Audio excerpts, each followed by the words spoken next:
And good evening, everyone. Welcome to another exciting Saturday Night Wine Stream and another exciting episode of Drink with Rick. I'm Rick, and tonight we're going to try a wine that I got for Father's Day, and I know very little about. It's kind of a mystery wine for me. I tried to check it out a little bit online. There wasn't a whole lot about it. I'm going to try it tonight. We're going to find out if it's any good, and we're going to pair it with some foods and see how it pairs with the foods, or if it pairs with them at all. If you're joining with me for the first time or for the 119th time, because this is the 119th episode of Drink with Rick on the Saturday Night Wine Stream, this is a stream of consciousness kind of show. I do have my show notes. They're ready to go. I have them right here. I don't always follow them verbatim. Sometimes I don't follow them much at all.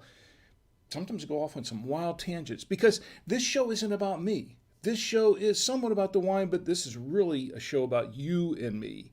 Getting together on a Saturday night, kicking back, relaxing with our favorite libation, no matter what it is, whether it be wine or beer or soda or any grain alcohol or whatever you want to have, it's up to you. Water is fine too, and your favorite snacks, and you can drink along with Rick.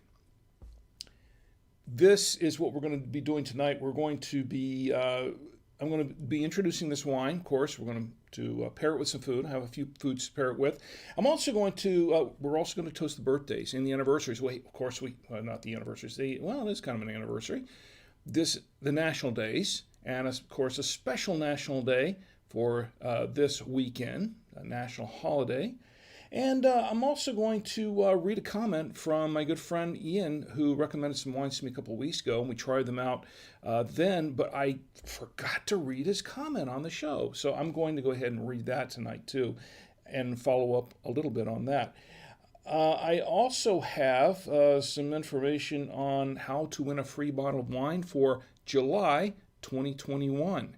I'm going to tell you how to win a free bottle for the end of this July 2021. So stick around for that. And of course, I'll take any of your comments or questions or anything you want to talk about in the chat. Please join in the chat. We're live on Facebook, on the Facebook page at Drink with Rick. On YouTube, YouTube is Drink with Rick. And Twitch is Drink with Rick, the number 1, Drink with Rick 1. And on Twitter is at Drink with Rick. We're also live on the website at drinkwithrick.com. Now, I don't have a live chat going there. I have one going on all the other platforms I mentioned, but not on the website. I do have a comment box. If you click on the post for this live show that's going up right now, there'll be a comment box that pops up. There should be. Let me know if there isn't. And you can post your comment, and I will respond in kind when I get a chance. That one's not instantaneous, so it won't be until I see it later. But I do respond to your comments. Anyway, so I'm going to show you the wine that we're going to try out tonight in just a moment. But let's check the chats and see who's in the chat first. I see that on Facebook, my lovely wife Chi is in the chat, and she says hello, and right back at you, Chi. I have a special toast for her tonight. Yeah, I do. Let's see what's going on YouTube. Nothing much going on YouTube. Twitch is kind of quiet tonight, but people are starting. You know what? This is the summertime, and people are out and about. But this is a holiday weekend, so a lot of people are out traveling. I've heard different numbers of how many millions of people are out traveling across the country in the United States. It's the 4th of July weekend, Independence Day weekend, so everybody's out doing their thing on the weekend, an extended weekend for some, and I don't expect anybody to be at home drinking with me, but if you are, please, you're welcome to get into the chat, and we can chat together, drink together. Of course, you know that if you miss the show, you can always catch it on the rewind later. On any of the platforms that I mentioned earlier, plus on drinkwithrick.com. Also, you can catch the podcast. The podcast goes out Monday nights, 10 p.m. Eastern. Monday nights, 10 p.m. Eastern. And you can catch it on Apple Podcasts, Google Podcasts, Spotify, TuneIn, Android devices, Blueberry.com, iHeartRadio, Deezer, Amazon Music, podcastindex.org, and by email. If you go to drinkwithrick.com, click on the subscribe page, click on the button that says by email, put in your email address, and you will get the latest episode of Drink with Rick as soon as it drops in your inbox. And no salesman will call, okay? So this is what we're drinking tonight. This is a Childress Vineyards. This is called a 3. It's just called a 3. This is a rosé. Yes, I'm drinking a rosé tonight, believe it or not. Now, you know how I love my reds. I do. Occasionally I have a white wine. It's very rare that I'll have a rosé per se, but this was a Father's Day gift. This was a Father's Day gift from my son, Tommy Antio, as you know him on Twitch, and host of the Cube Command podcast, the Cube Command website, cubecommand.com. And he gave this to me for Father's Day, and he said, "Dad, why don't you review this wine?" I said, "Okay, I'll review the wine." And that's what we're doing tonight. So this is what it is. Now, interesting enough about this wine, as you notice on the label, there doesn't seem to be a vintage date. And I'll get into that in just a little bit. Let me go ahead and take a look at the back of the wine. I will read the back of the wine to you, for those who can't really see it very well or see it at all, and for those listening to the podcast later. It says, Childress Vineyards 3 Rosé Wine.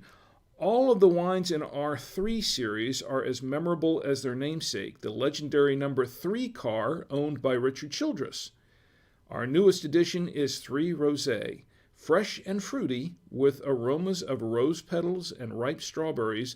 3 Rosé has a smooth, pleasing finish. And it says, serve chilled, which is what we're doing tonight. I actually ran downstairs in my wine cooler and picked up this bottle. It had been chilling for a while, and it is cold. It is vinted and bottled by Childress Winery, LLC in Lexington, North Carolina. This is a North Carolina grown wine. It is. ChildressVineyards.com. It doesn't have, now interesting enough, the other thing it does not have on here, if you notice, besides the vintage year, it does not have the alcoholic content. It does not. Now they're not required by law to put it on there, but it doesn't have it. Most wines will have it, but this one does not. I'm not sure why. And I think we went into this on another wine that we tried from the Childress Vineyards some time back. It is a 750 milliliter bottle of wine, so that's all we really know about it. And I'll tell you what. I tried to look up some information online about this wine. I even went to childressvineyards.com, their own website, and I was rather disappointed at the lack of information. It's a beautiful looking website. Don't get me wrong, it's a beautiful looking website. They've got some things going on there as far as what you can do and joining clubs and their wines and about their winery and a little history that I'll get into in a little bit. But it does not have any information on this wine, which is really what I went to the website to find out about. So I don't know. I really don't know. They seem to be doing pretty well with that. Well, maybe, because I checked some of the reviews online too. We will try this wine and see how it works and how it pairs with the foods. Now, here are the foods that I have to pair it with tonight. Let's see on camera 3. What we have tonight, we have some pizza. We have a pizza from Brooklyn Pizza, one of our favorite pizzerias around here nearby in Charlotte. This has some black olive on it and some cheese, I believe mozzarella. We have some smoked turkey. This came from, I think, the Q Shack in Charlotte as well. Smoked turkey for barbecue. We have some cheddar cheese. We have, this is Colby Jack, I think, and this is... what is this? This is Munster cheese. And we have a few crackers to clear the palate with. Now, we picked soft cheeses for it because typically on a rosé, that's what you have a rosé with, is softer cheeses. Rosés also go pretty well with foods like different salads, some veggies, some cooked veggies, and some raw veggies. It goes well with a lot of different foods. My daughter just handed me a homemade cupcake, so we'll add that to the mix. Thank you to you. So let's go back to here, and I'll show you the homemade cupcake for dessert. Rosés are supposed to go pretty well with desserts as well. She just handed this to me. a homemade cupcake, and I assume it's gluten-free. I believe it's gluten-free with my wife's homemade icing on it. So we're going to try that out as well. I'll make some room for that. Why not? So appreciate it, Tia. Thank you. So that's what we're going to be trying it with tonight.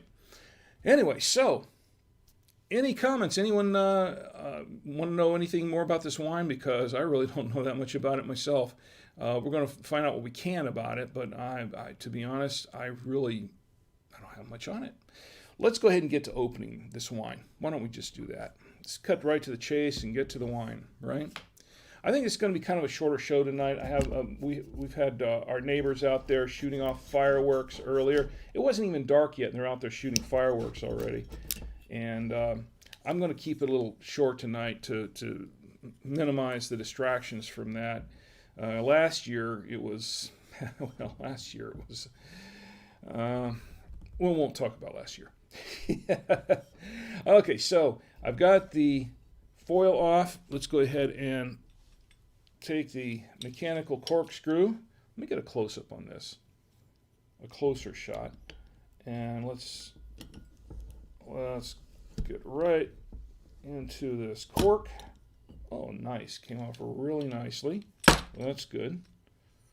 And set that aside. And, of course, I have to pour the wine, to aerate it. I have my Veneto aerator from the Veneto Wine Lover set that you can purchase from AMAZON.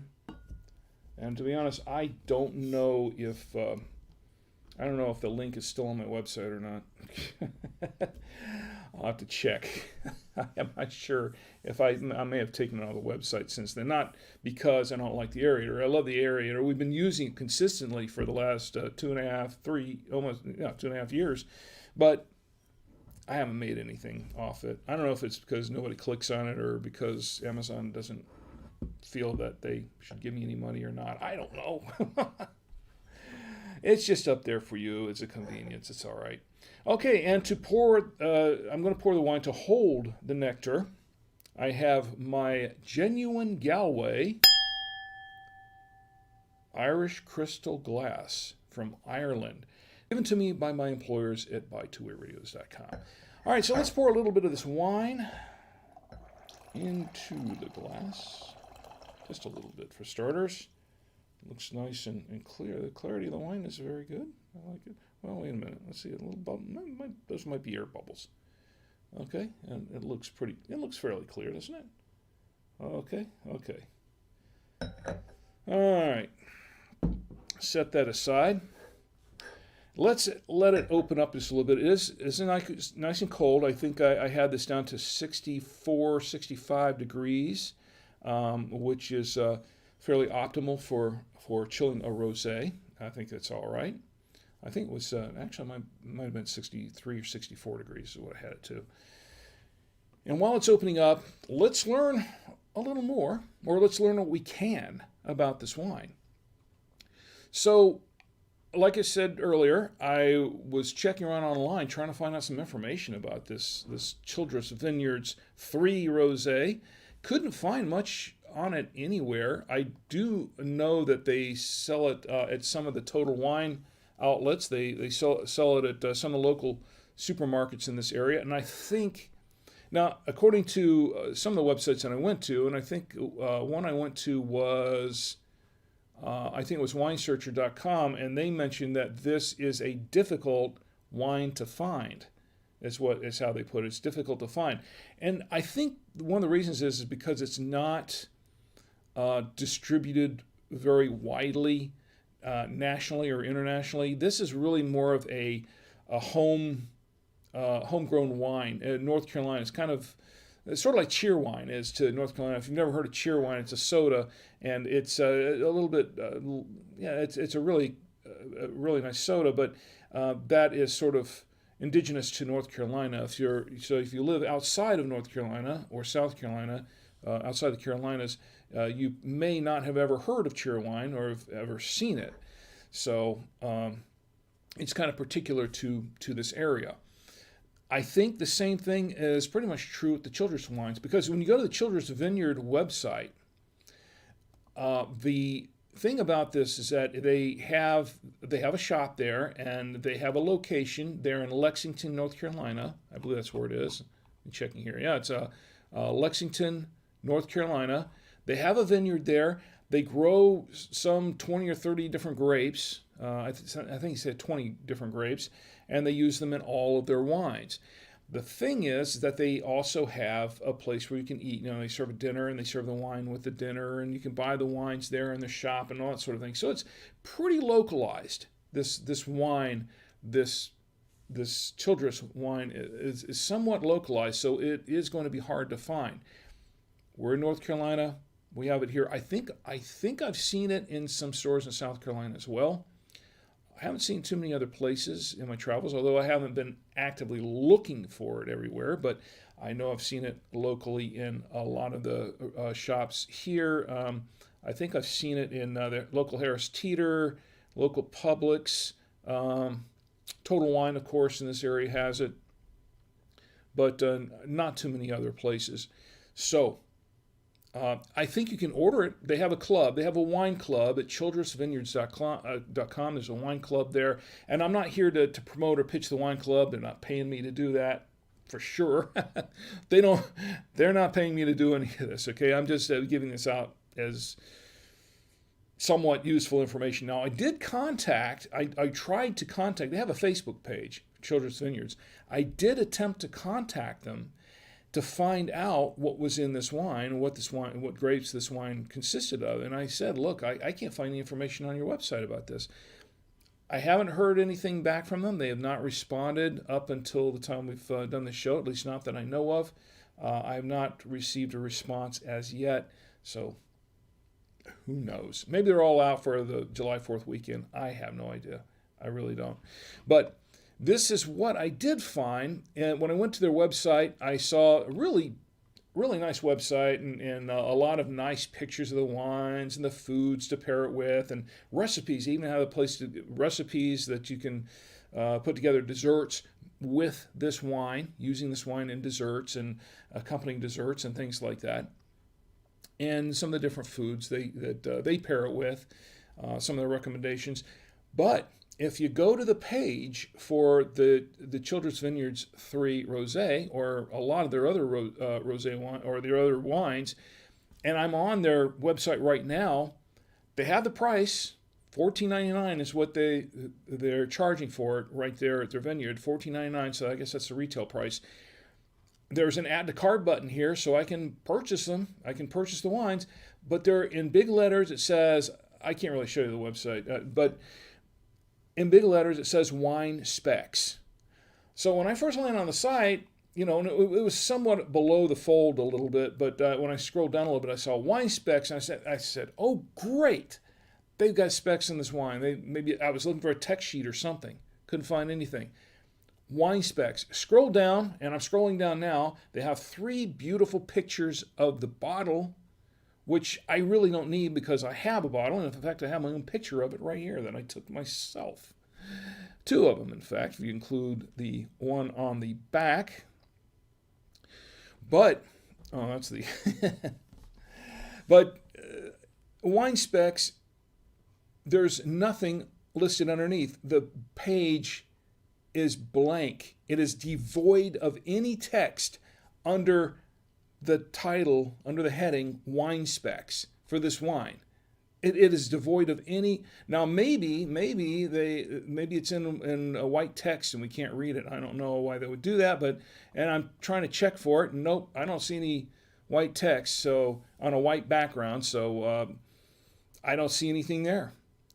Now they have information how to contact them, visit them, and email them, and of course a Google Maps of where they are located, 1000 Childress Vineyards Road in Lexington, North Carolina. Not Lexington, Kentucky, Lexington, North Carolina. There is a Lexington, North Carolina, yes. But nothing, absolutely nothing on this wine. So I looked up in several other places, and I couldn't really find anything on this wine. Now, on their website, they do have an about page. And I've been here before because we did try, late last year, we tried the Childress Vineyards 3 red wine. It was a red wine. It was a red blend. I found out a little bit more information about it but I didn't really get it from this website. I found it, from searching around on my own.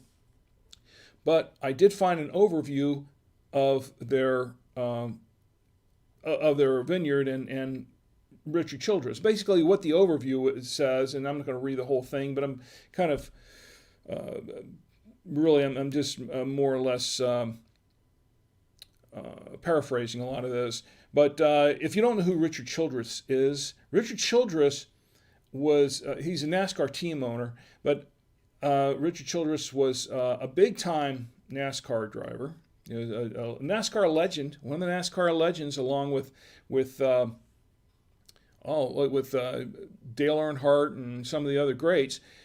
But they're saying that the Childress Vineyards opened their doors in 2004, and that fulfilled Richard Childress's longtime dream of having his own winery. He wanted to build a world-class winery of his own. Now, to be world-class, you kind of have to be able to distribute this thing worldwide, right? Because you're competing with a lot of different wines, and I don't know, world-class? I don't know. We haven't tried the wine yet. We'll find out, to be fair. But according to the website, and I'm going to read this part, it says Childress Vineyards is one of the most prominent wineries in the state's re-emerging wine industry that has grown from 21 to more than 100 wineries since the year 2000. And that's a good thing. It's a good thing. One of the most prominent wineries in North Carolina is what they're saying. They says it features over 70 acres of vineyards and 15 varieties of European vinifera cultivars at 2 vineyard sites.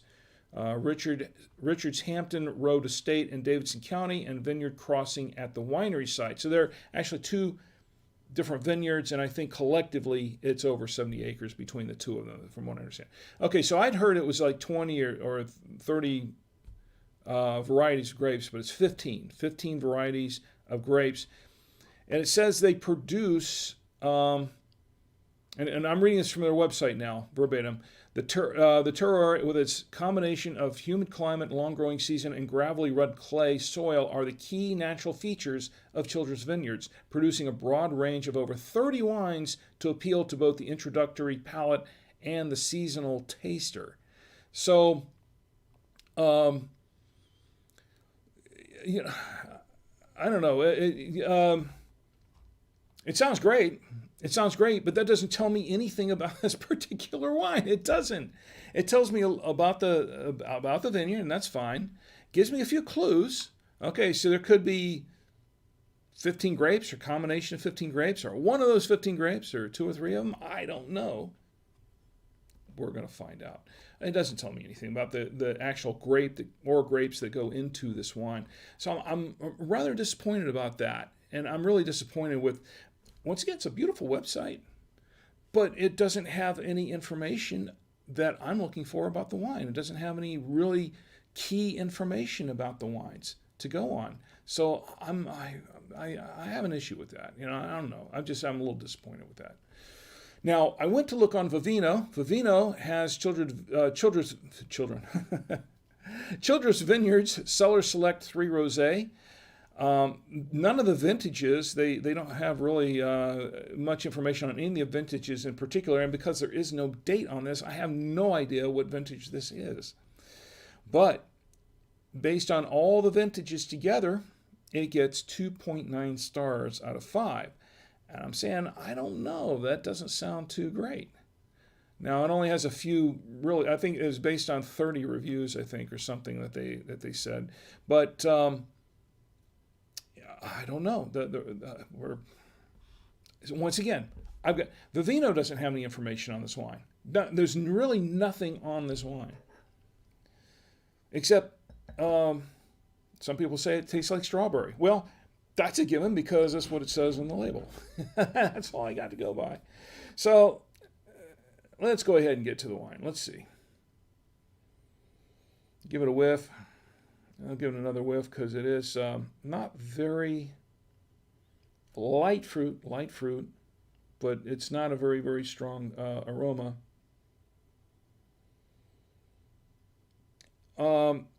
It smells a little clay, like a little like clay and strawberry.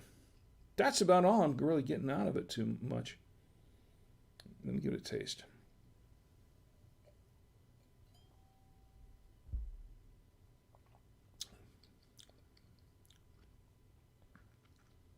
Okay. All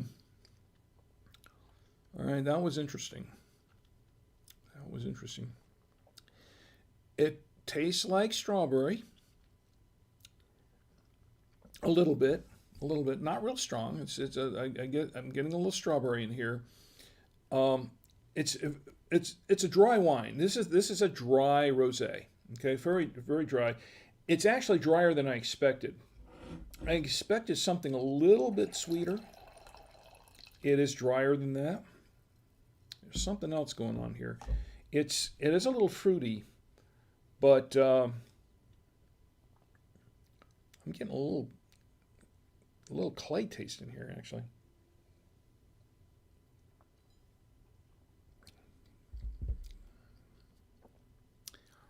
Yeah, it's a mix of strawberry, clay, and something else. I'm not sure what that. Maybe a little mango? I don't know. That's a little odd.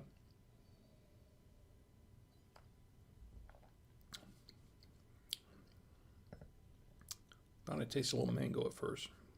Maybe it's something else. Maybe there's a tropical fruit in there somewhere. Is what it tastes like. I want to say,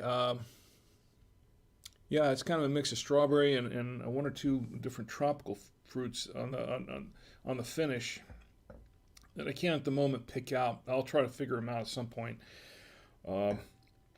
It's not a bad wine to drink. It's light. It's light, but I'm not sure.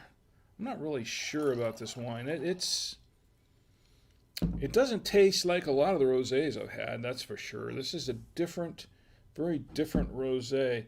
It says rose petals, aromas of rose petals.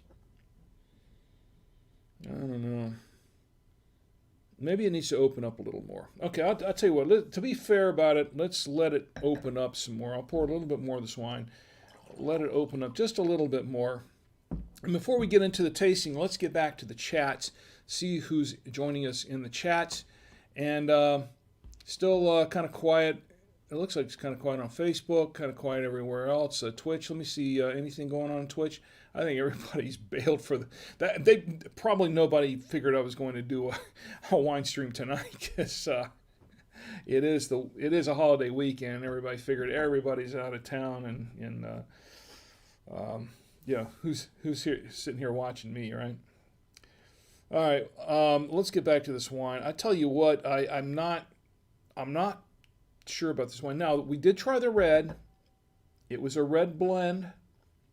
And you have to go back and check out that episode with the Childress red. I do recall that I did like it. I liked it somewhat. It was a little different, but I did like the number 3 blend. The rosé, I'm not sure. This is maybe I'm getting a little bit of rose petal or something out of there. I think it's just opening up. I think I have to have it open up a little bit more before I have a final review, final summary on it. Yeah, there's some strawberry in it, but I could taste a little. It tasted like clay in there. Very, very interesting. It is, like I said, it is dry. No tannin to speak of. It's just, it really isn't. It's a rosé, so you're not gonna get a whole lot of tannin out of a wine like this. I want to say it's just a little acidic. Not much. Okay, I tell you what. Let's go ahead and get to the to this. That's camera 3. Let's get to the pairing part of this.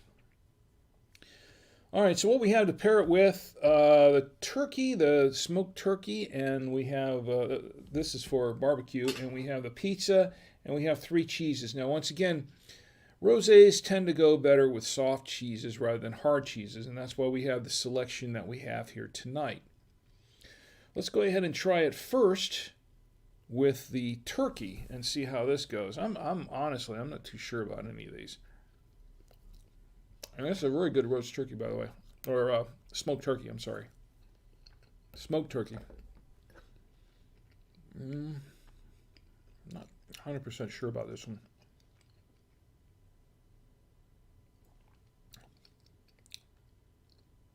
That wasn't bad. It went okay with the turkey. Yeah, it's not bad. I can say it works. It works. You can have this rosé with this with turkey. Not too bad at all. I'm okay with that. A decent pairing.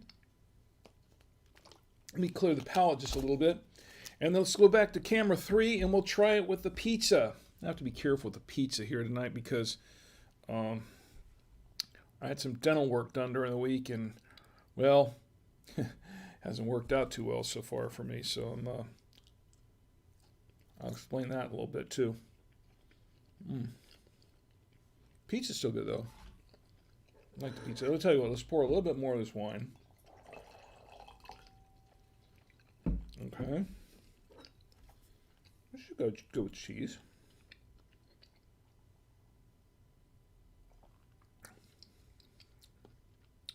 Once again, it's actually pairs pretty well with the foods that we've tried so far. I'm actually surprised. It's when I tasted the wine on its own, I really I can't say that it was my favorite tasting, but it's actually paired pretty well with the food so far. It goes pretty well with the pizza. Now this pizza that we have has olives on it, black olives, and mozzarella cheese, and some tomato sauce. And rosés are good with a veggie pizza. So it should be okay. It's talking back to me a little bit. So we'll go ahead and clear the palate again. You know what? If it pairs with food, you can't really complain about that, right? Okay, so I'm clearing the palate again. And this time we're going to try it. Let's open up camera 3 again. Let's try it with the Colby Jack cheese here. This should be okay. And we'll try it with this wine. Soft cheeses is supposed to go, rosés are supposed to go well with soft cheeses. Let's see if this one does.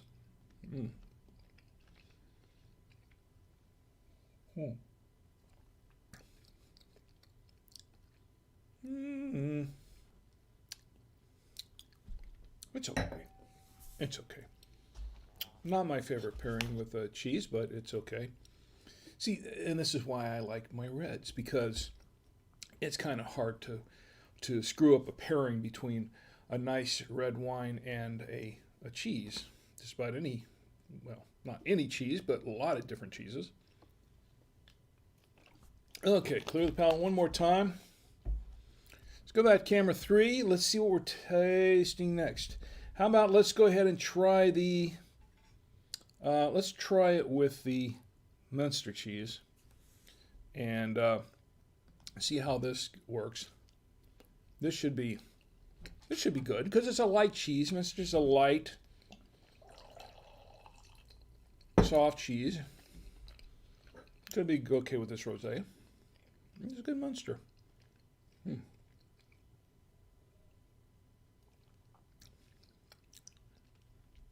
Not bad. Okay. It works.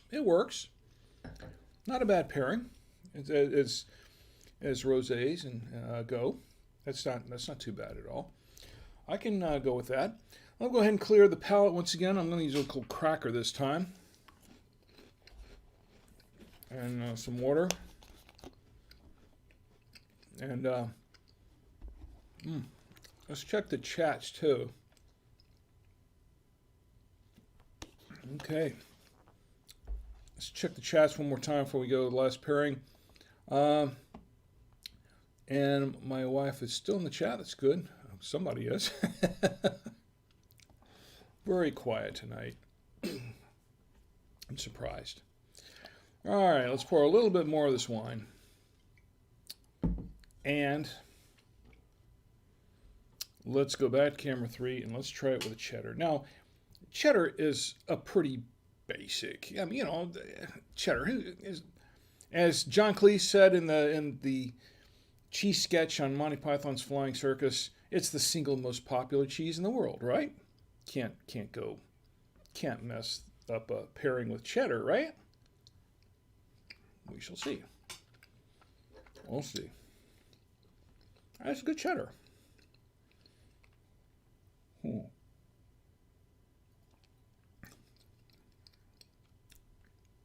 Okay, it works. It works. Not bad. Not a bad pairing. It works. Okay, I can go with that. So we have winners pretty much up with the food. I think it pairs, for the most part, this wine will pair pretty well with these foods that we tried. And you can have it with a pizza, particularly a veggie pizza. If you got a lot of meat on the pizza, it's probably okay. But a veggie pizza, mushroom pizza, things like that, I think it should work pretty well. So that's what we have for the pairing. Now, yes, I do have that dessert. I'm going to try it last thing before we go. If someone can remind me, if I don't remember, then we can try it that way. Now, let's see. This is an interesting wine. As it opens up a little bit, I'm thinking that it might be a little bit better as we go. I had a little bit of a rough start when we first opened the bottle. But it's tasting, you know what I think? I think this is really not a wine to drink on its own, just for me. Some people like mine. It's actually starting to taste a little better now. Probably something like 18% alcohol in it or something. I don't. Rosés usually aren't that heavy in the alcohol. But I have no idea because not only do I not know, so go back to this label, not only do I not know what year this was minted, I don't know what year this is. I mean, I know what year this is, but not the wine. But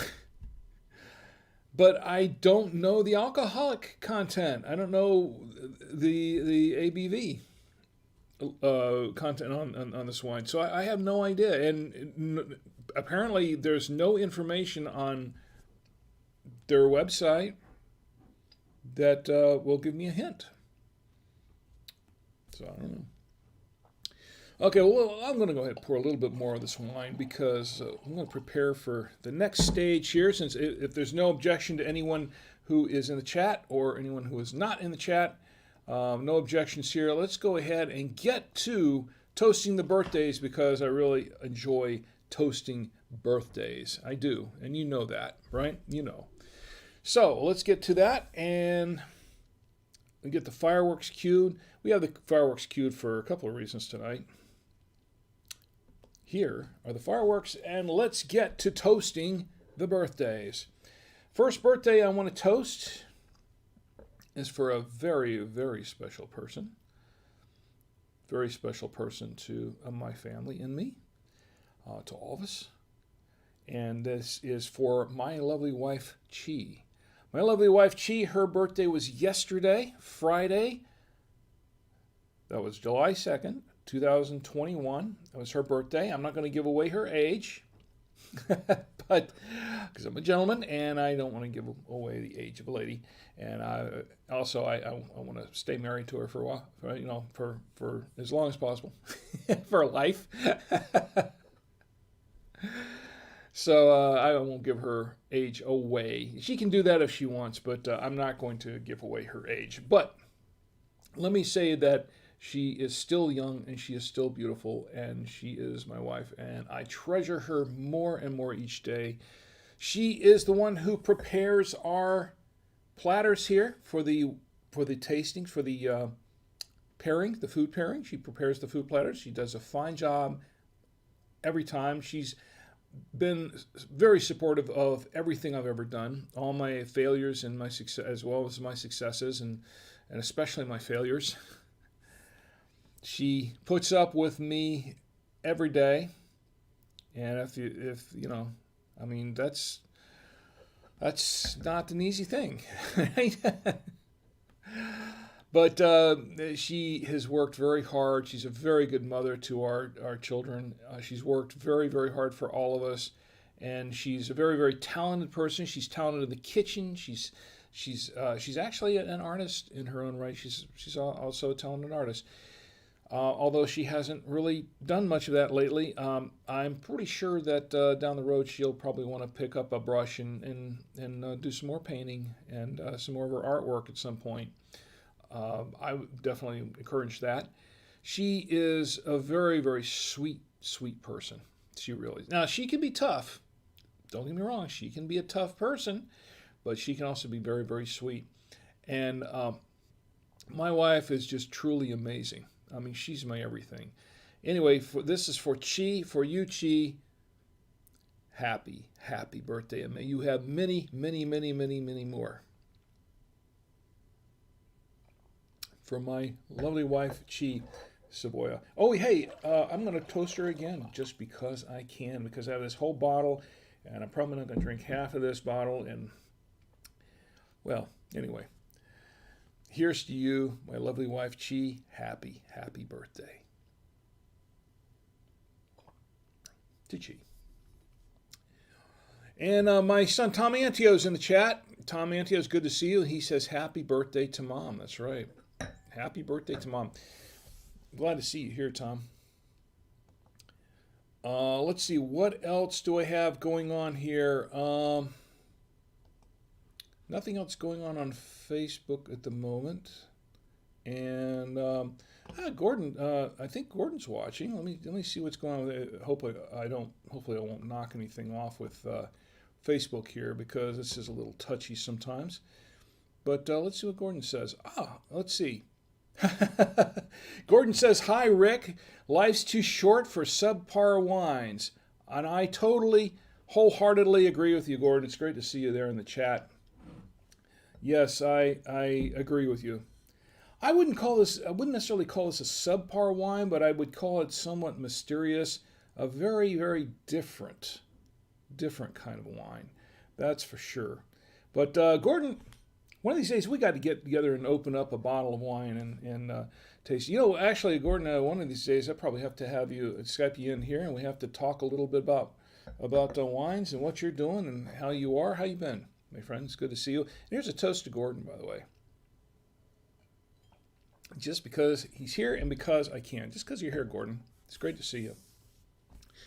And, Gordon is our resident expert in the podcast community on copyright law, and he's an attorney in copyright law and in trademark protection law for podcasters. And I tell you what, if you're a podcaster or aspiring podcaster, he's a go-to guy to go to talk about that sort of thing, to find out more information and maybe take care of your copyright and trademark issues if you have any. If you're starting a podcast, it's a good idea to get it, the title, name of it trademarked if you can. You want to protect your copyrights and your trademarks. Anyway, thank you for being here, Gordon. It's great to see you. Thank you for being here, my friend. And let's see, I have another birthday. I have a couple more birthdays. I'm going to go in order of when they occur, when they happen.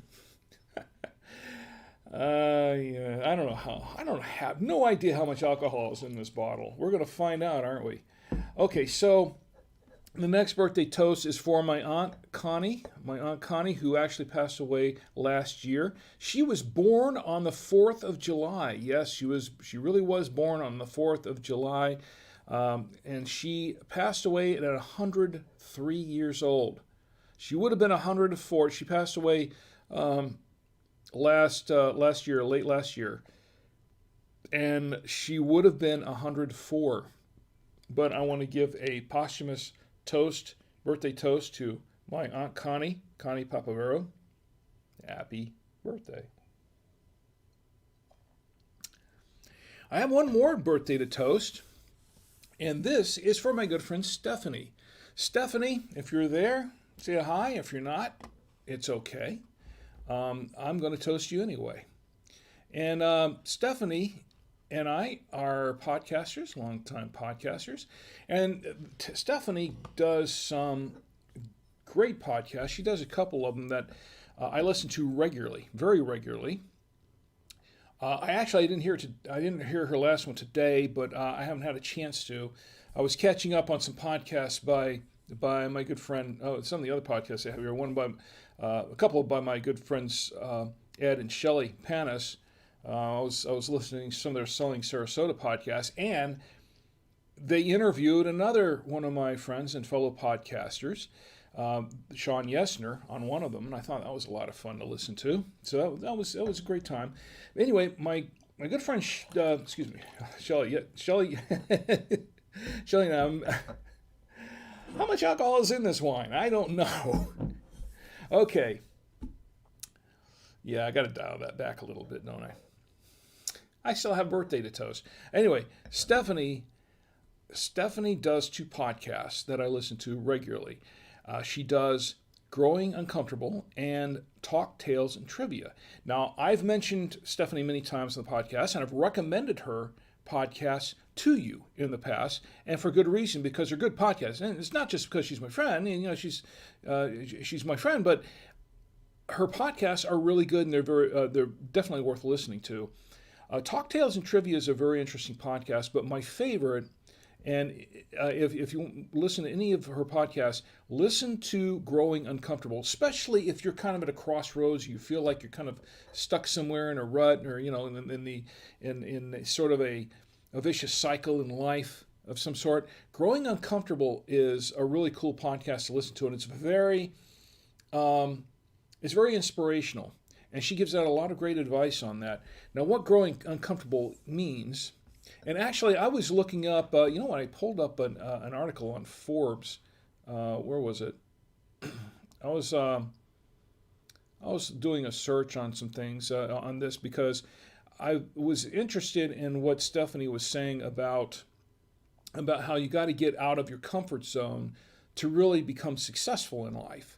And that's basically been her mantra here. That's what her podcast is about. Is if finding yourself in sort of a rut with your day-to-day life, and you feel like you're really not going anywhere in life, or you feel like you're failing at certain things, you're not succeeding or moving forward with your goals and your aspirations, it may be because that you're just too comfortable where you are, and it's very much a psychological, mental thing. This is a very real thing. I was reading an article in Forbes today, and there was an article about this, about how being uncomfortable, making yourself uncomfortable in your life, they've done studies on this, and it turns out that actually motivates people to be more successful. If you're complacent and you're just doing your thing every day, just going through the regular routine of driving to and from work, your job, whatever it is, every day, and then after a while you travel the same road so many times, and then you sort of, and this has happened to me before too. I have this trek from my house to Rock Hill to buy two-way radios and back, in the day, and it's a bit of a drive, it's a bit of a commute, but over time, you sort of tune out a lot of, because it's the same path every time, and you sort of tune out a lot of the things that go on there. And sometimes when I get out of the car and I sit down at my desk in my office, I'm sort of like, what did I do? How did I get here? It's like, it was all a blur. The drive in was just kind of a blur. And the same thing with the drive home. And that's because I've done it. It's the routine. And when you get into a routine like that, you tend to sort of tune out a lot of the things going on. And over time, that kind of dulls you. It dulls your senses. It dulls your perspective on things. And it dulls your motivation to excel in certain things. And what the Forbes article was saying, and I'm not going to read through it basically, but I'm kind of encapsulating it somewhat. They're saying that you really should embrace any time that you are in a situation where, or you make a change that puts you in an uncomfortable position, or where you feel uncomfortable. You're out of your element. You're not in the same routine, because apparently these studies that they've done have shown that when you break that routine, when you do something that puts you in an uncomfortable position, it triggers something in the brain that releases dopamine, which is kind of a happy chemical, and as they put it on the website. And this is, but it's also, it's sort of a stress, but it's kind of a good stress in the sense that you're out of your comfort zone, and you're in an area where you're having to do something new, something different, and it's something that you remember because it is something new and different outside of your routine. And they say that it actually helps it actually helps in success, in being successful at what you want to do, anything else you want to do. But this is basically what Stephanie does on her podcast, and Growing Uncomfortable. And it's a fascinating podcast. She comes up with a lot of really, really good examples of this, and talks about a lot of different ways that you can make yourself uncomfortable. And it's not a negative thing at all. This is a very, very positive thing.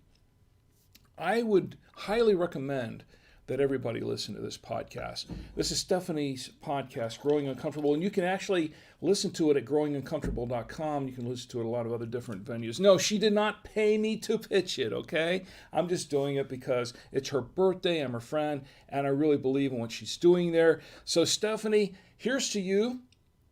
Your birthday is this coming Wednesday, the 7th, 7/7/2021. To Stephanie, happy birthday, and may you have many, many, many, many more.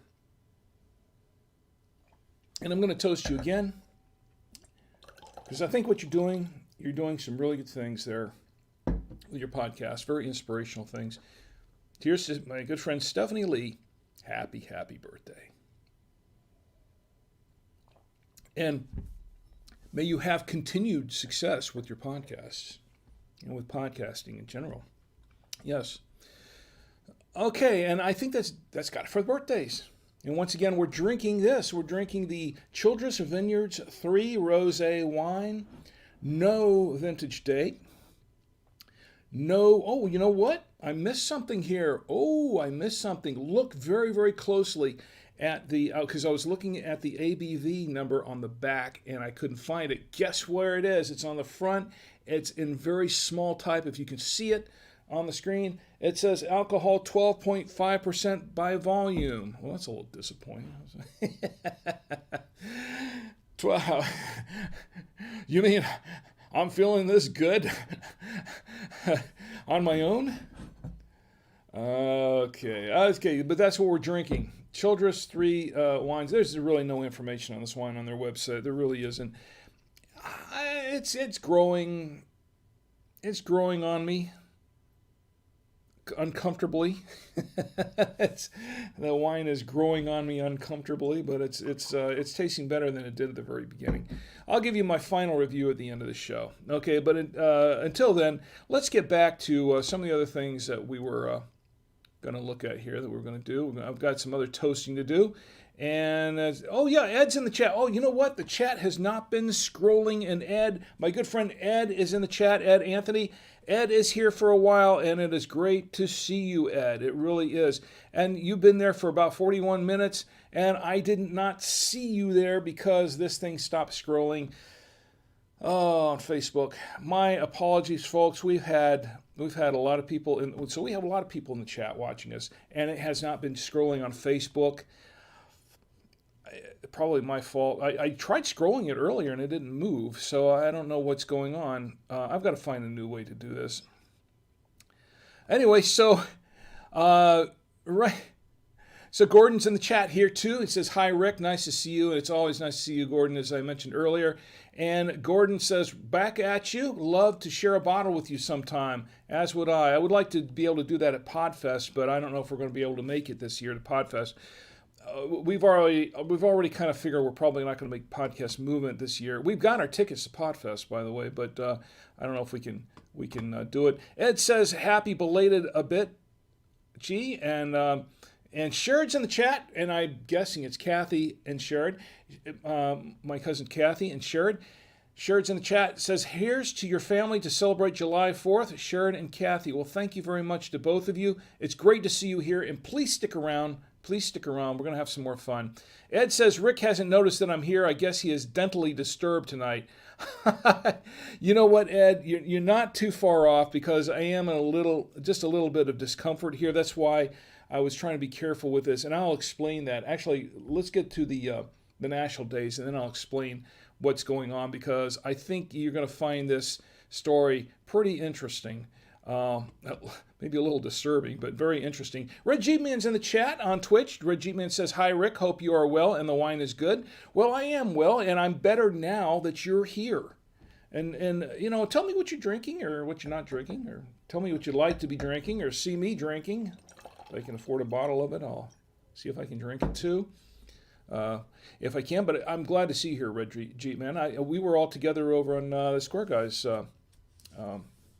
stream last night, which was a good time was had by all, I believe. But I am good. The wine is interesting, and I did a review earlier on, and it's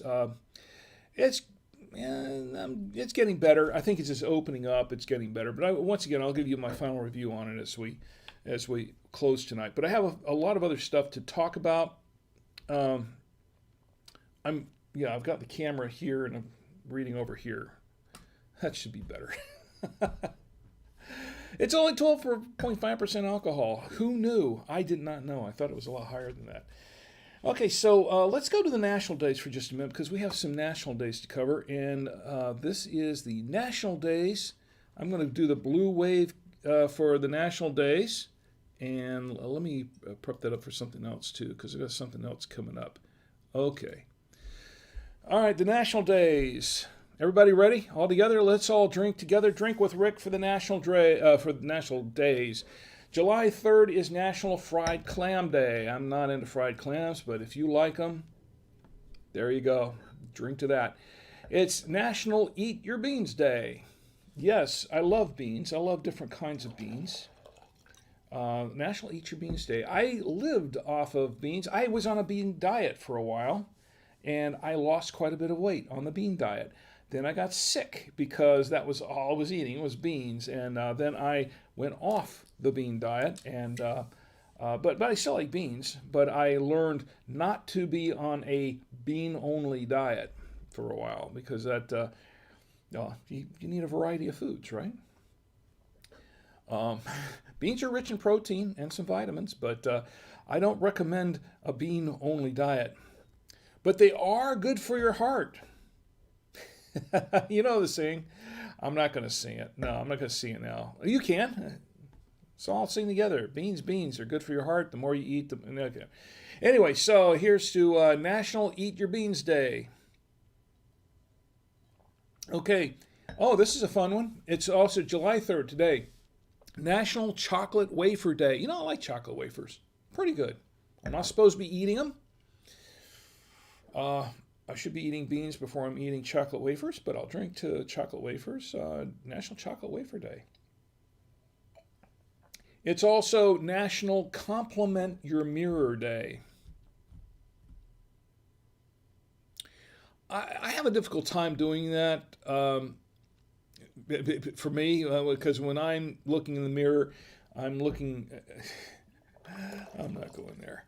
Okay, so National Compliment Your Mirror Day. And July 3rd is National Hop a Park Day. That's the first Saturday in July is Hop a Park Day. I didn't check in on this to read up to find out what that's all about, but I'm just guessing. Hop a park. We go park hopping, different parks and things like that. So there you go. All right, so I just drank to it just because I could.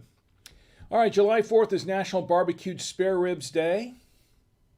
That's tomorrow in about another hour, another 52 minutes, 53 minutes.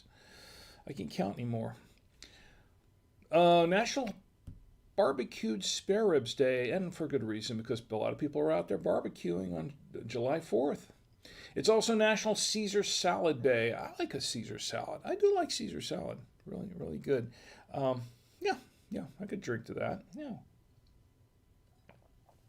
Okay, but we have another special day coming up, and I think we all want to drink to that, don't we? I hope so. I think let's all drink to this. Tomorrow, July 4th, 2021, is National Independence Day. This is United States Independence Day, and this is well, our country's birthday, basically. Anyway, here's to Independence Day, July 4th, 2021. A lot of us will be out there barbecuing and things like that. But we shouldn't forget what the sacrifices that those who came before us made to get us here, to get us to Independence Day, particularly those during the Revolutionary War and the events leading up to it. Our forefathers, the forefathers of our country, the fathers of our country, as I should say, who signed the Declaration of Independence, July 4th, 1776. And then, of course, we fought a war for that to secure our independence. And we've been independent since. Here's to National Independence Day, July 4th. Happy birthday, America. Happy, happy birthday. And may you have many, many, many, many more. And you know what? I'm going to drink to America again. Because for better or for worse, this is my country. That's a song, isn't it? Okay, I got to be careful about these things because, I mean, the YouTube bots and all those other bots can come on and say, hey, you're singing lyrics to things that are copyrighted. Or it's not supposed to be copyrighted, right? I mean, they're national songs, right? I don't know anymore. I really don't. I need to ask Gordon about that. Gordon, you would know. Anyway, here's to Independence Day. Happy, happy birthday to all of us. The United States of America. Happy birthday. Okay. And I think that does it for the national days. Now, I have a couple of things I want to talk about, but I did want to read a comment from my good friend Ian from last week, and I want to do that before I forget, because I forgot last week, and I promised I wouldn't do it this week. As you know, a couple of weeks ago, my good friend Ian Lindsay, he had sent me a wine recommendation for 2 wines. And I did. I went out looking. I scoured the town. Well, I didn't say I scoured it. I wasn't using a pad or anything. I went out there around town looking for these 2 wines. I did find one of them. I found the white one at Total Wine. I found a red from the same label at Total Wine. It wasn't the exact wine that he was asking me to review, but I found one very similar. It was the Montresso, the Rosso, and I did review both of those wines. I don't even know which camera I'm talking to anymore. Sorry about that, folks. I'm looking at the other camera. Here we are. Okay, here we are. Just in time for me to switch cameras again, right? Yeah, let's switch. I'm not trying to be rude. I just okay. Forgot which camera I'm on. Okay, so anyway, I reviewed these wines a couple weeks ago, and on last week's episode of the Saturday Night Wine Stream, this was Ian. He watched the episode, and he sent me a really nice comment on it, and I was going to read it, and I completely forgot. We ran out of time. I completely forgot. So I'm going to read it to you now. This was on the Montresso Rostigo Rosso episode, and that was from a couple of weeks ago. This was episode 117. You can go back and watch it if you want, or listen to it. This is from my good friend Ian Lindsay. He said, really enjoyed this episode, Rick. Thanks for trying the wines and showing the film. It brings back lots of memories. I used to keep those 2 wines in stock along with some others when I was stationed in Italy. I personally never had the Moscato with any dessert because it is sweet enough on its own. Yeah, that was the white that we tried. It was a Moscato. It was actually pretty good.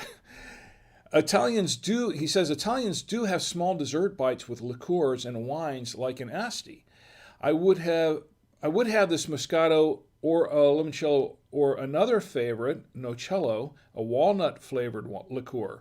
Also, keep in mind that the Italians use half the amount of sugar in their pastries and desserts, so you don't get the sugar shock eating them like you do with American desserts. Because that's basically what happened to me, because I think I was trying the Moscato with, I think it was with one of these cupcakes, wasn't it? Yeah. What does he say? Okay, he also says, as far as the reds, though I keep Chianti, Oh, as far as the reds, though I kept Chianti, I drank Bolla Valpolicella more often and usually ordered it with my pizzas. Don't know if you reviewed it, but it's another worth a try. And that's from my good friend Ian. Ian, as a matter of fact, you know what I forgot to do? I forgot to bring it up here before the show. As a matter of fact, I know the Bolla Valpolicella wines.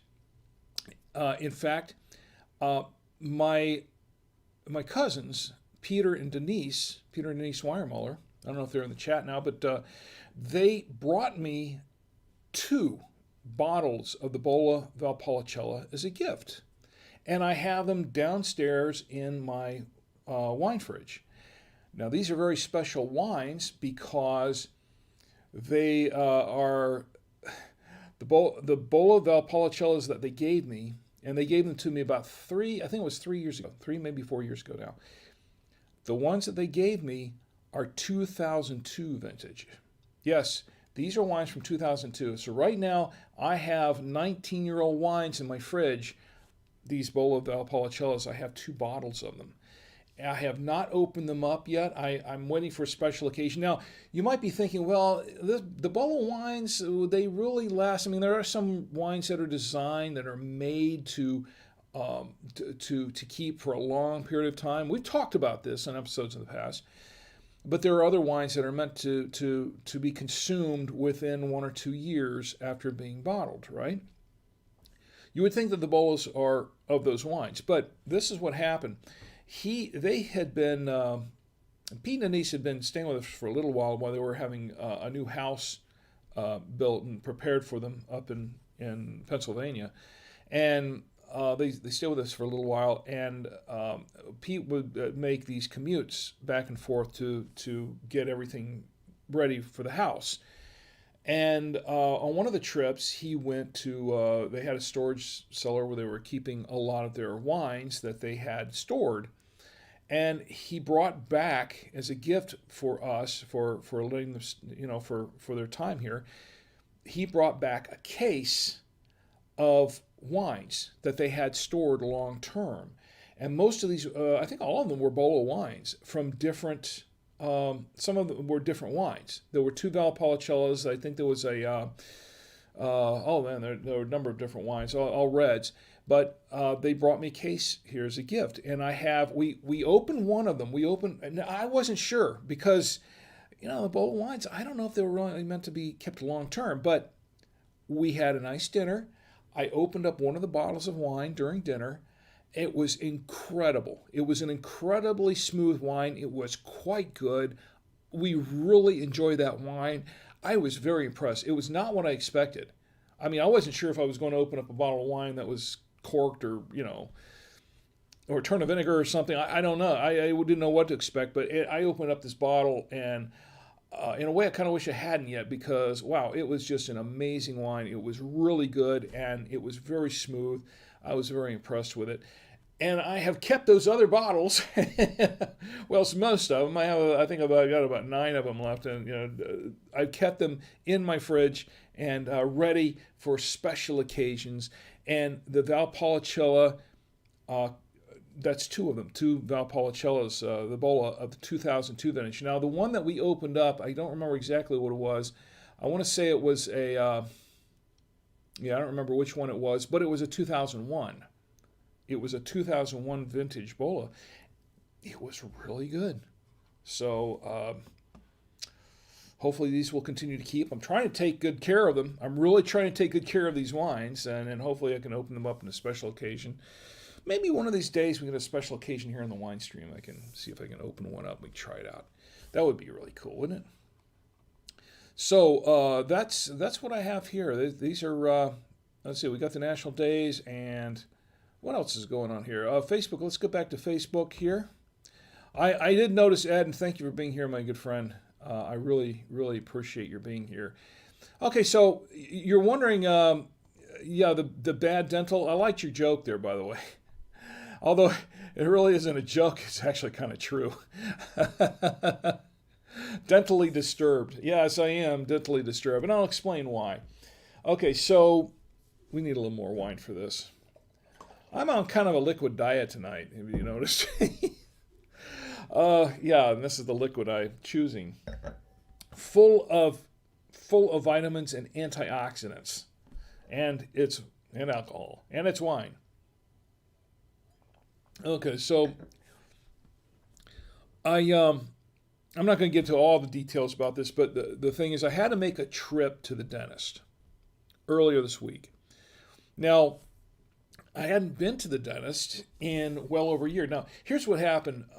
Just before the pandemic, I had gone in to have my teeth cleaned for regular cleaning to the dentist, which they did.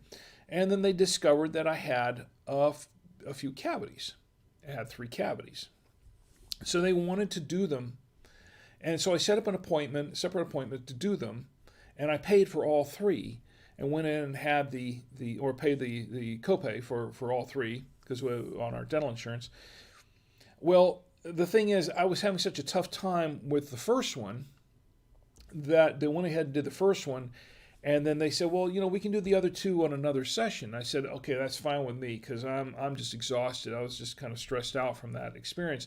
And if maybe some people like the dentist. Do you like the dentist? Do you like going to the dentist? I have never liked going to the dentist. It's just always uncomfortable. And I don't mean that in the way that Stephanie talks about on her podcast. I mean, it's uncomfortable and sometimes painful. So never been a big fan of the dentist, going to the dentist, but it's already a little traumatic anyway, right? For a lot of people. A lot of people hate the dentist.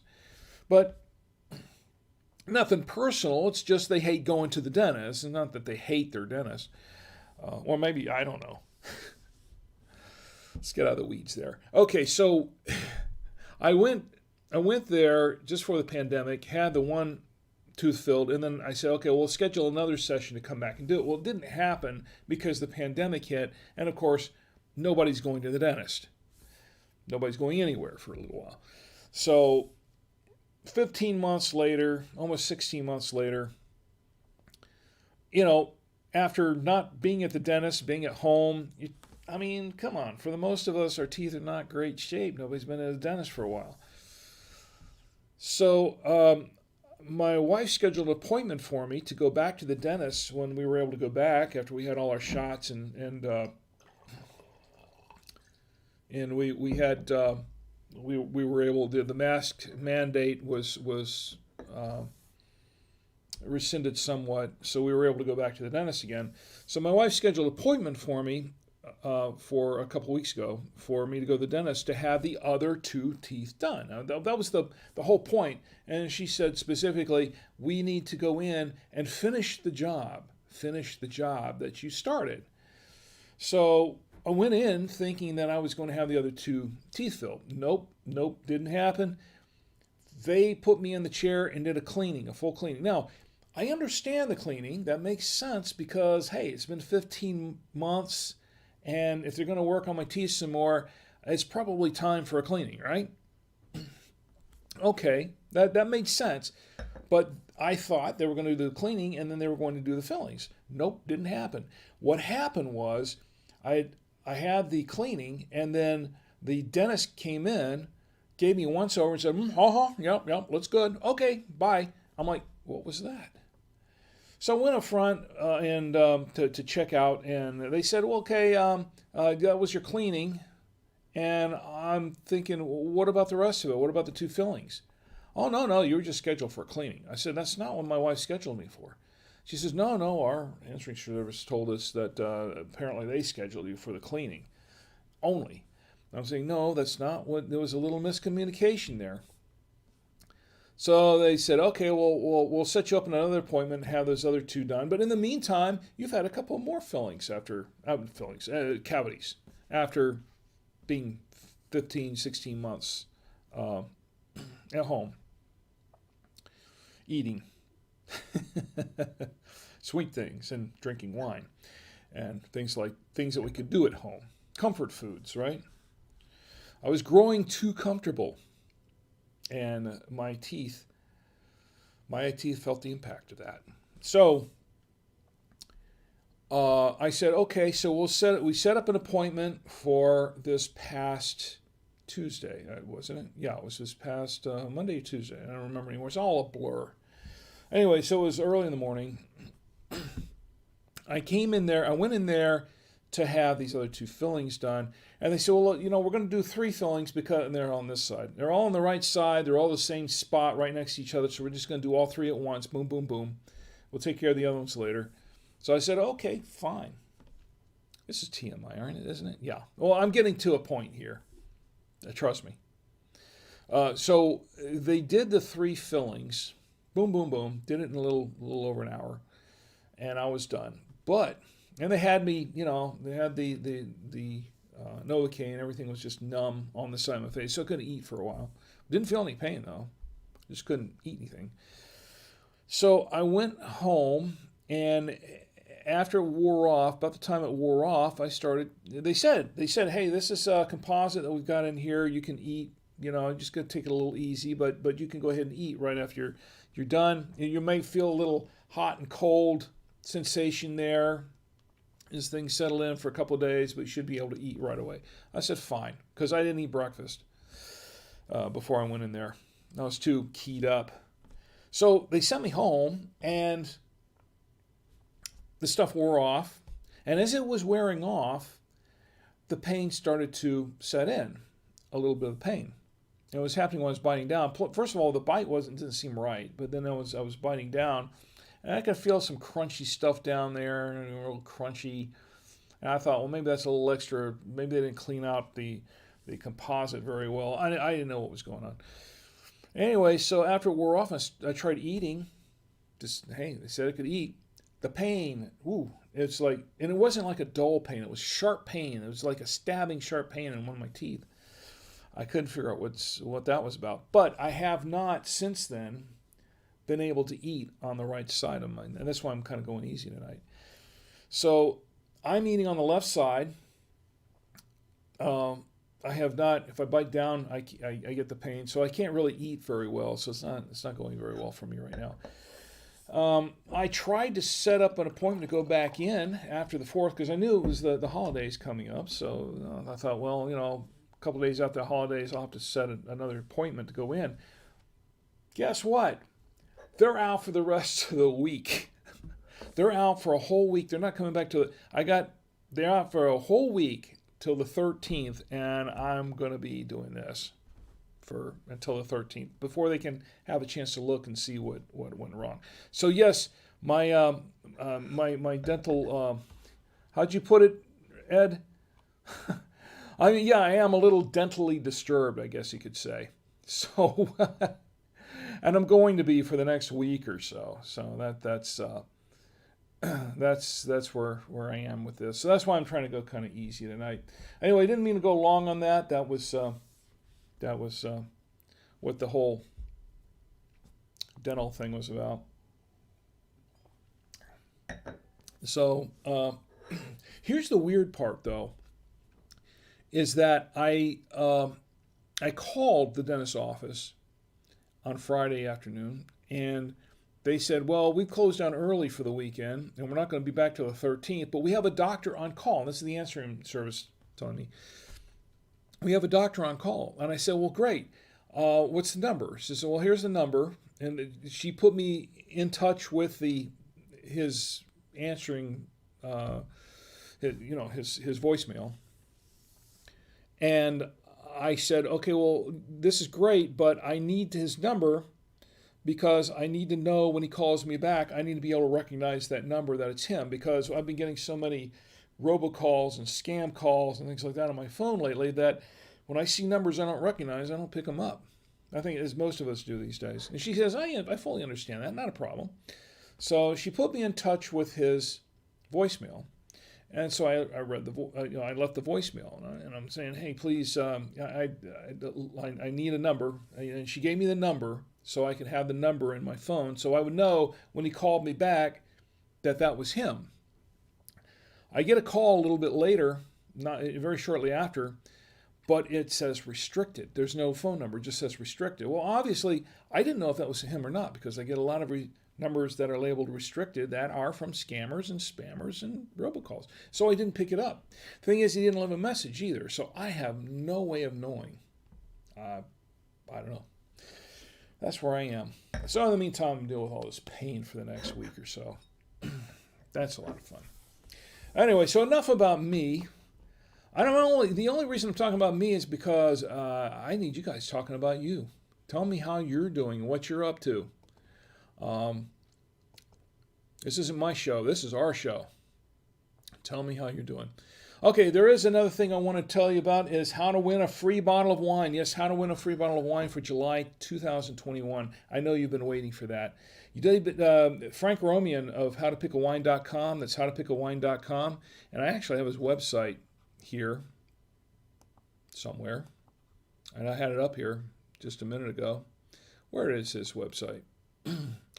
I did have it up here, honestly. So, howtopickawine.com. What did I do with that website? Okay, let me go find this thing again. Howtopickawine.com. Let me type it back up. So I basically lost the web page. How to pick a wine. How to pick a wine. I know I've had it in my okay, here we go. This is the July 2021 giveaway. Now Frank has been all year, has been giving away a bottle of wine every month. And he's actually started doing it late last year, but he's been doing it once a month. And he did another one. He's done another one that he is doing for July. Now, I'm going to tell you all about how this works. You go to Frank's site. These are how you do it. And this is on his site. I'm reading this from howtopickawine.com. You can win a free bottle of wine July 2021. This is his giveaway. If you do them all, I'm going to give you the ways that you can enter. If you do them all, you get 4 entries. So, first way you do it, go to his groups, join his Facebook groups, How to Pick a Wine and Italian Wines, Food, Travel, and Culture. They're 2 different websites, or 2 different groups, I'm sorry. And you join them. That gets you an entry. Then you follow him on Instagram at How to Pick a Wine. It's all one word, How to Pick a Wine. You join that, you follow him there on Instagram, that gives you another entry. Scroll down, go to his website, howtopickawine.com, scroll down to subscribe to my blog via email. That is subscribe to his blog via email, not mine. But subscribe to mine too, obviously, of course. But subscribe to my blog via email, and that gives you an entry. And if you subscribe to my blog via email, it won't get you an entry. I'm in the weeds again. Go ahead. Go ahead, Rick. Move on. Hit like on my post. That's Frank talking again. If you go to his post on how to win a free bottle of wine July 2021, hit like on his post. That gets you another entry. So that if you do all 4 of them, you get 4 entries. Now, he says that if you're already doing those things, like if you've entered in the previous months, if you're already doing those things, send Frank a private message and your name, and he will enter you into the contest manual. He'll do that. Now, here's the giveaway rules. This is very important. And I'm reading directly from his website at howtopickawine.com. He says, I will run the contest for the month and put everyone who participated into a randomizer to select the winners. The more people that enter, the more wine I give out. In addition, I want to thank all of you for your support, and this is the best way I know how. Sorry, but you have to be living in the 48 states on the U.S. mainland to participate. And I think that kind of even leaves out Alaska and Hawaii. And I think that has to do more with the legalities of him being able to ship the wine and the all of the issues having to ship the wine across the country. So that's the logistics of it. There is a disclaimer here. Disclaimer, you are considered 21 or older if you enter. So that's how to win a free bottle of wine in July 2021. So that is what we have there. Now, I have one more thing I want to let you know about, and this is kind of a heads up. I really would like for you to be very careful here coming up and alert to a lot of the weather events that we're because we're in the throes of summer. And I know they've been having fires in California. there are earthquakes around, there are all kinds of things, but we have a hurricane on the way, and I believe this is, what is it, Hurricane Elsa. I was looking up the National Weather Service today, and I'm a big weather nut. I'm really into weather, watching the weather, and here's the National Hurricane Center. If you go to the nhcnoaa.gov, the mapping, the hurricane tracking map has Hurricane Elsa, or actually right now it's a tropical, it's listed as a tropical storm.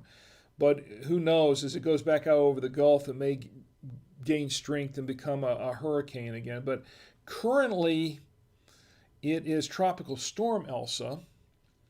As of 11 p.m. EDT Saturday, July 3rd, maximum sustained winds 55 knots, 65 miles per hour. Minimum central pressure 1,004 millibars. Located at 17.9 north, 75.3 west.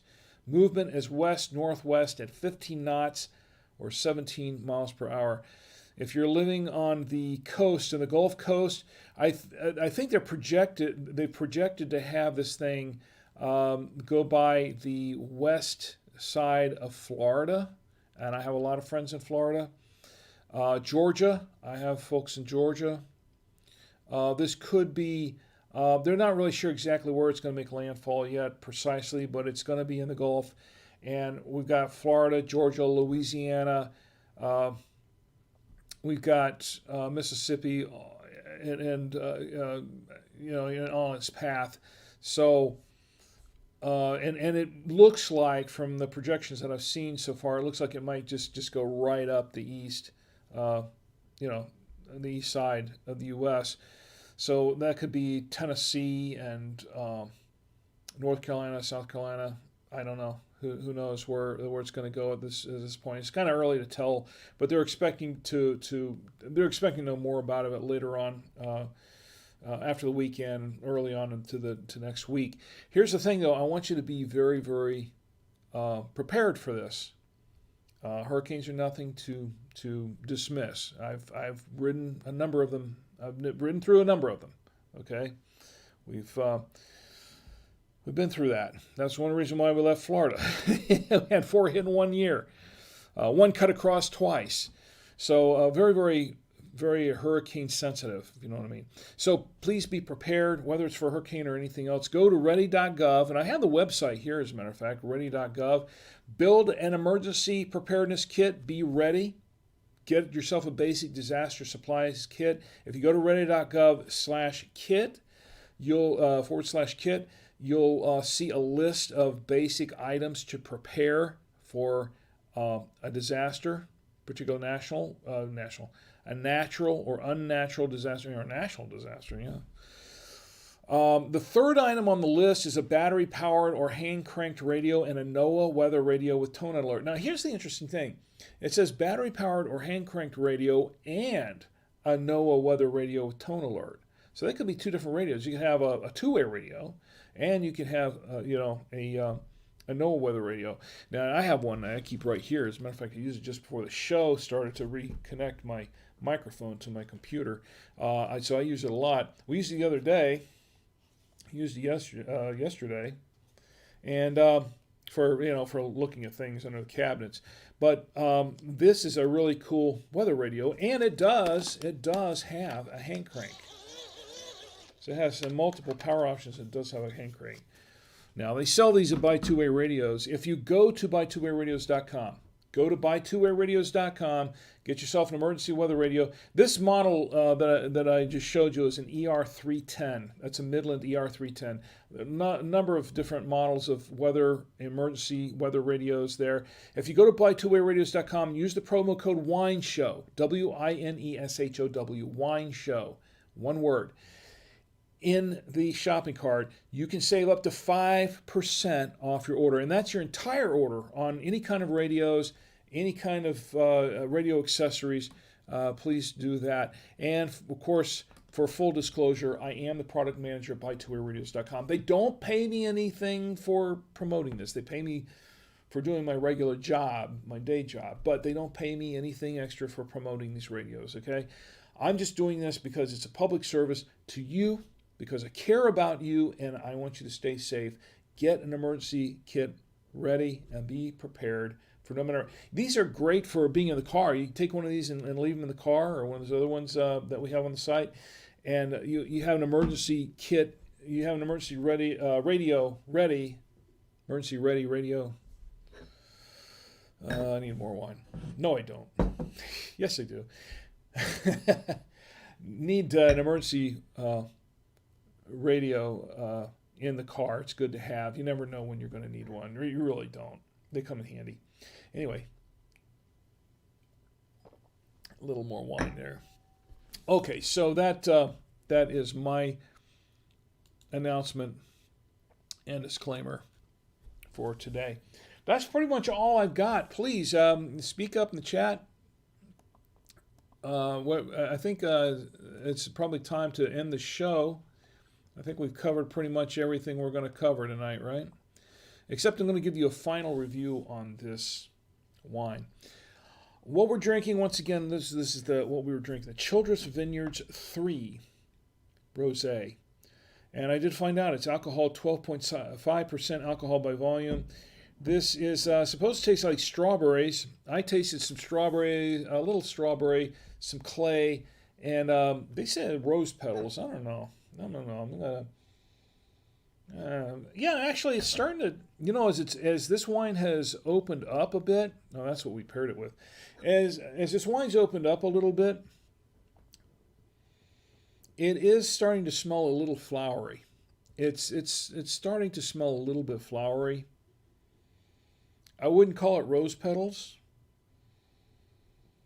but it does smell a little flowery. So maybe that's rose petals. Let me see. Maybe. Actually, I think I just ate a petal, a flower petal. Yeah. I mean, that's what it tastes like. It kind of tastes like I did eat a flower petal. Not that I've eaten that many flower petals. Yeah. Yeah, I'm getting the rose petal now. So, apparently, and you know what? I'm not getting that clay taste that I was getting at the very end. The very beginning, I was saying, I'm getting a clay taste in here. I'm not getting that now. And that is probably because this wine has had a chance to open up and breathe quite a bit. And it's gone up to room temperature somewhat. Not cool anymore, but it's actually starting to taste a little more like the wine as described on the label. Okay. I get it. It actually paired pretty well with everything we tried. We tried it with the turkey. We tried it with the pizza, the cheeses. I had the cheddar, and this was the Monterey Jack and the Munster cheese. The Monterey Jack, it seemed to. I think it was the Munster. I can't remember which one it was. One of them that paired better with than the others, but it was not bad overall. Now, here's one thing we do have. We do have this cupcake. And I promised my daughter Tia brought this up earlier, and I promised her I would give this a try. So let's give this a try. Let's try a little bit of this cupcake. I do believe it is this is made by my wife Chi, my lovely wife Chi, and I do believe this is a gluten-free cupcake, and it has my wife's own signature icing on it. Vanilla icing, and a little decoration. I've been trying to find out where she stores these decorations because I like to just eat these things, Anyway, let's try a little bit of that. And I got to chew it on the left side only. Let's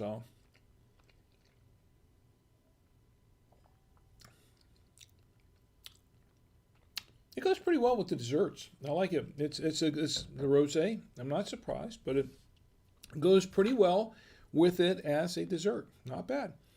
I like it.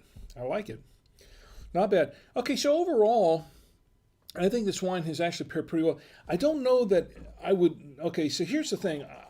You want to chill this wine, but what I would do is I would decant it first. I think that's a very, very important part of this.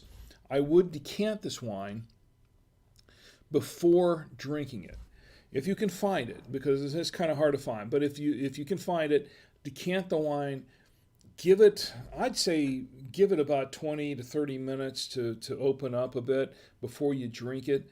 I think that's the key for this one.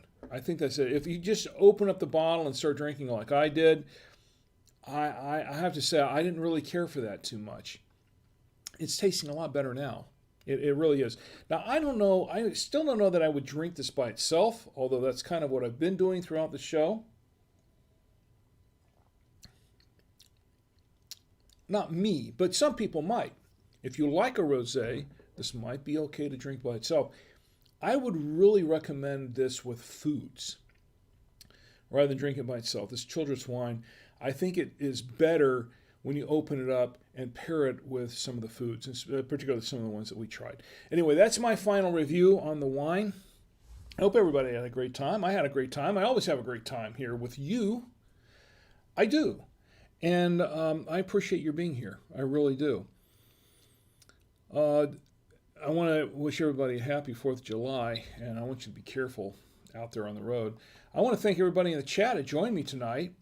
Gordon, it was great to see you here, as always. Great to see you tonight. Who else? Let's see. There was, boy, I lost, where did I go? Here we go. Whoops. Okay, hit the wrong buttons. Okay, I want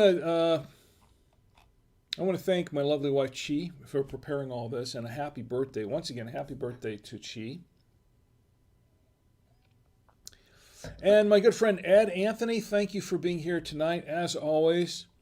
I really appreciate your being here, and it's always a pleasure to see you here with me, and participating in the chat. Thank you, Gordon. Thank you for being here once again. Sheridan and Kathy, thank you for being here also. I hope you enjoyed the show. Please, hopefully we can get to see you guys at some point. I hope so. One of these days. Soon. It's been way too long. I want to thank everybody watching on YouTube. I didn't say anything. People watching on YouTube. Quiet. Twitch. Oh my goodness, I missed Twitch, didn't I? I went through a long time and not saying anything on Twitch. What did I do? And that Square Guy's in Twitch. I want to thank, first of all, I want to thank Red Jeep Man for being here and Tom Antio. But that Square Guy's in the chat. And he says, where have I been? I've been talking to my... That Square Guy says, hi, Rick. I've been out, but I'm here now. Free wine is good wine. I was about to ask what we thought of the wine today. It looks like it would be nice. OMG, the cupcake. It looks so good. Great to see you, Rick. Just wish I'd have been here longer. Happy 4th of July. Wow, that Square Guy, it's always an honor to see that Square Guy. Look, the Square Guy is a good friend of mine, and I was there in his stream last night. He does a great stream. You've heard me talk about him many times. He and Darcy do a lot of streaming on Twitch, and they build Legos, and they play Breath of the Wild and some other games, and they do baking videos. Some of my favorites. They did some pie baking videos, which I really enjoyed last month during his birthday, and we toasted him on his birthday. Hey, by the way, Square Guy, since you're here, I forgot to show you before. Ooh, I almost lost that. Look what I have here. This is what I have here. There's nothing in it at the moment, but there will be one point here. I have used it, actually. Yes, the mug. That's exactly right, the mug. This is the Square Guy. This is his logo, by the way. On his, if you get a chance, go check him out. Go check him out and subscribe to him and visit him. That's Square Guy on Twitch. Square Guy on Twitch. One of my favorite Twitch streamer, and I have a number of favorites. You know, Lovely and the perps, the Sharp Balloons and all that. DS Koopa and a lot of the other people that follow on Twitch. But the Square Guy, a favorite of mine, and yes, this is his mug, Square. The Square Guy says nearly dropped. Yeah, almost hit the wine. Almost dropped, knocked over the wine. It wouldn't be the first time, to be honest. I can blame that on my dental disturbance, as Ed says. The Square Guy says, putting me up there with DS Koopa. Wow. Well, yeah, I mean, you're a legend. You're a legend. Come on. Yeah, you're a legend up there. And Ozzy Yo-Yo is in the chat. It's great to see you, too. Ozzy Yo-Yo says, hey there. He's talking to the Square Guy. And Well, I'm sorry I missed you earlier, but I got into this thing about I got into a funk about my teeth. That's what it was. Yeah, I'm kind of preoccupied about that. It's gonna be a while before I can chew some, you know, stuff on both sides of my mouth. But anyway, enough about that. Anyway, I'm just glad you're here. It's an honor to have you here. It's great to see you, and thank you, my friend, for being here. That Square Guy says, Ozioyo also said, hi, Rick, was my first time watching, really great, in case you missed it. And actually, I see him there. It says, hey there, and it's great to see you here, Ozioyo.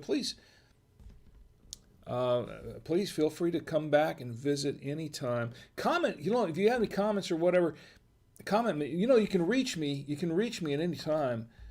You can reach me right here, rick@savoyamedia.com, rick@savoyamedia.com. Tell me what you like about the show. Tell me what you don't like. Tell me what you'd like to see on the show. I'm going to be doing some more films. I'm going to show some more of my films. I've got some of those coming up this month, and we'll be having some fun with those. I think you'll really enjoy them. It's been fun watching them again. Some of them I haven't seen in 40 or 45 years. Anyway, I want to thank everybody for being here. That Score Guy says, always a pleasure, Rick. Darcy and I need to come to the U.S. sometime and have a glass of wine with you. And he says, more films. Yes. You know what? You do. You and Darcy need to come by and hang out with us a bit. Yes, and have some, you know what? I've got some wines in here I've never opened. You and Darcy come visit us sometime. I'm going to open one of these special wines, and we can all have one of those together, because I have a few that I've been saving for a special occasion. I tell you what, if you make it to the U.S. mainland one of these days soon, that is definitely a special occasion. Anyway, the Score Guy says, I've always wanted to go to the U.S. You know what? I've always wanted to visit Australia, because the Square Guy and Darcy are from Australia, from the land down under. And that's one of the places I've always kind of wanted to visit. The only thing is, I'm not a plane person. I have issues on long plane, and that's a long flight. That's a long flight. Let me tell you, I have trouble. Because of my eyesight, issues with my eyesight, I get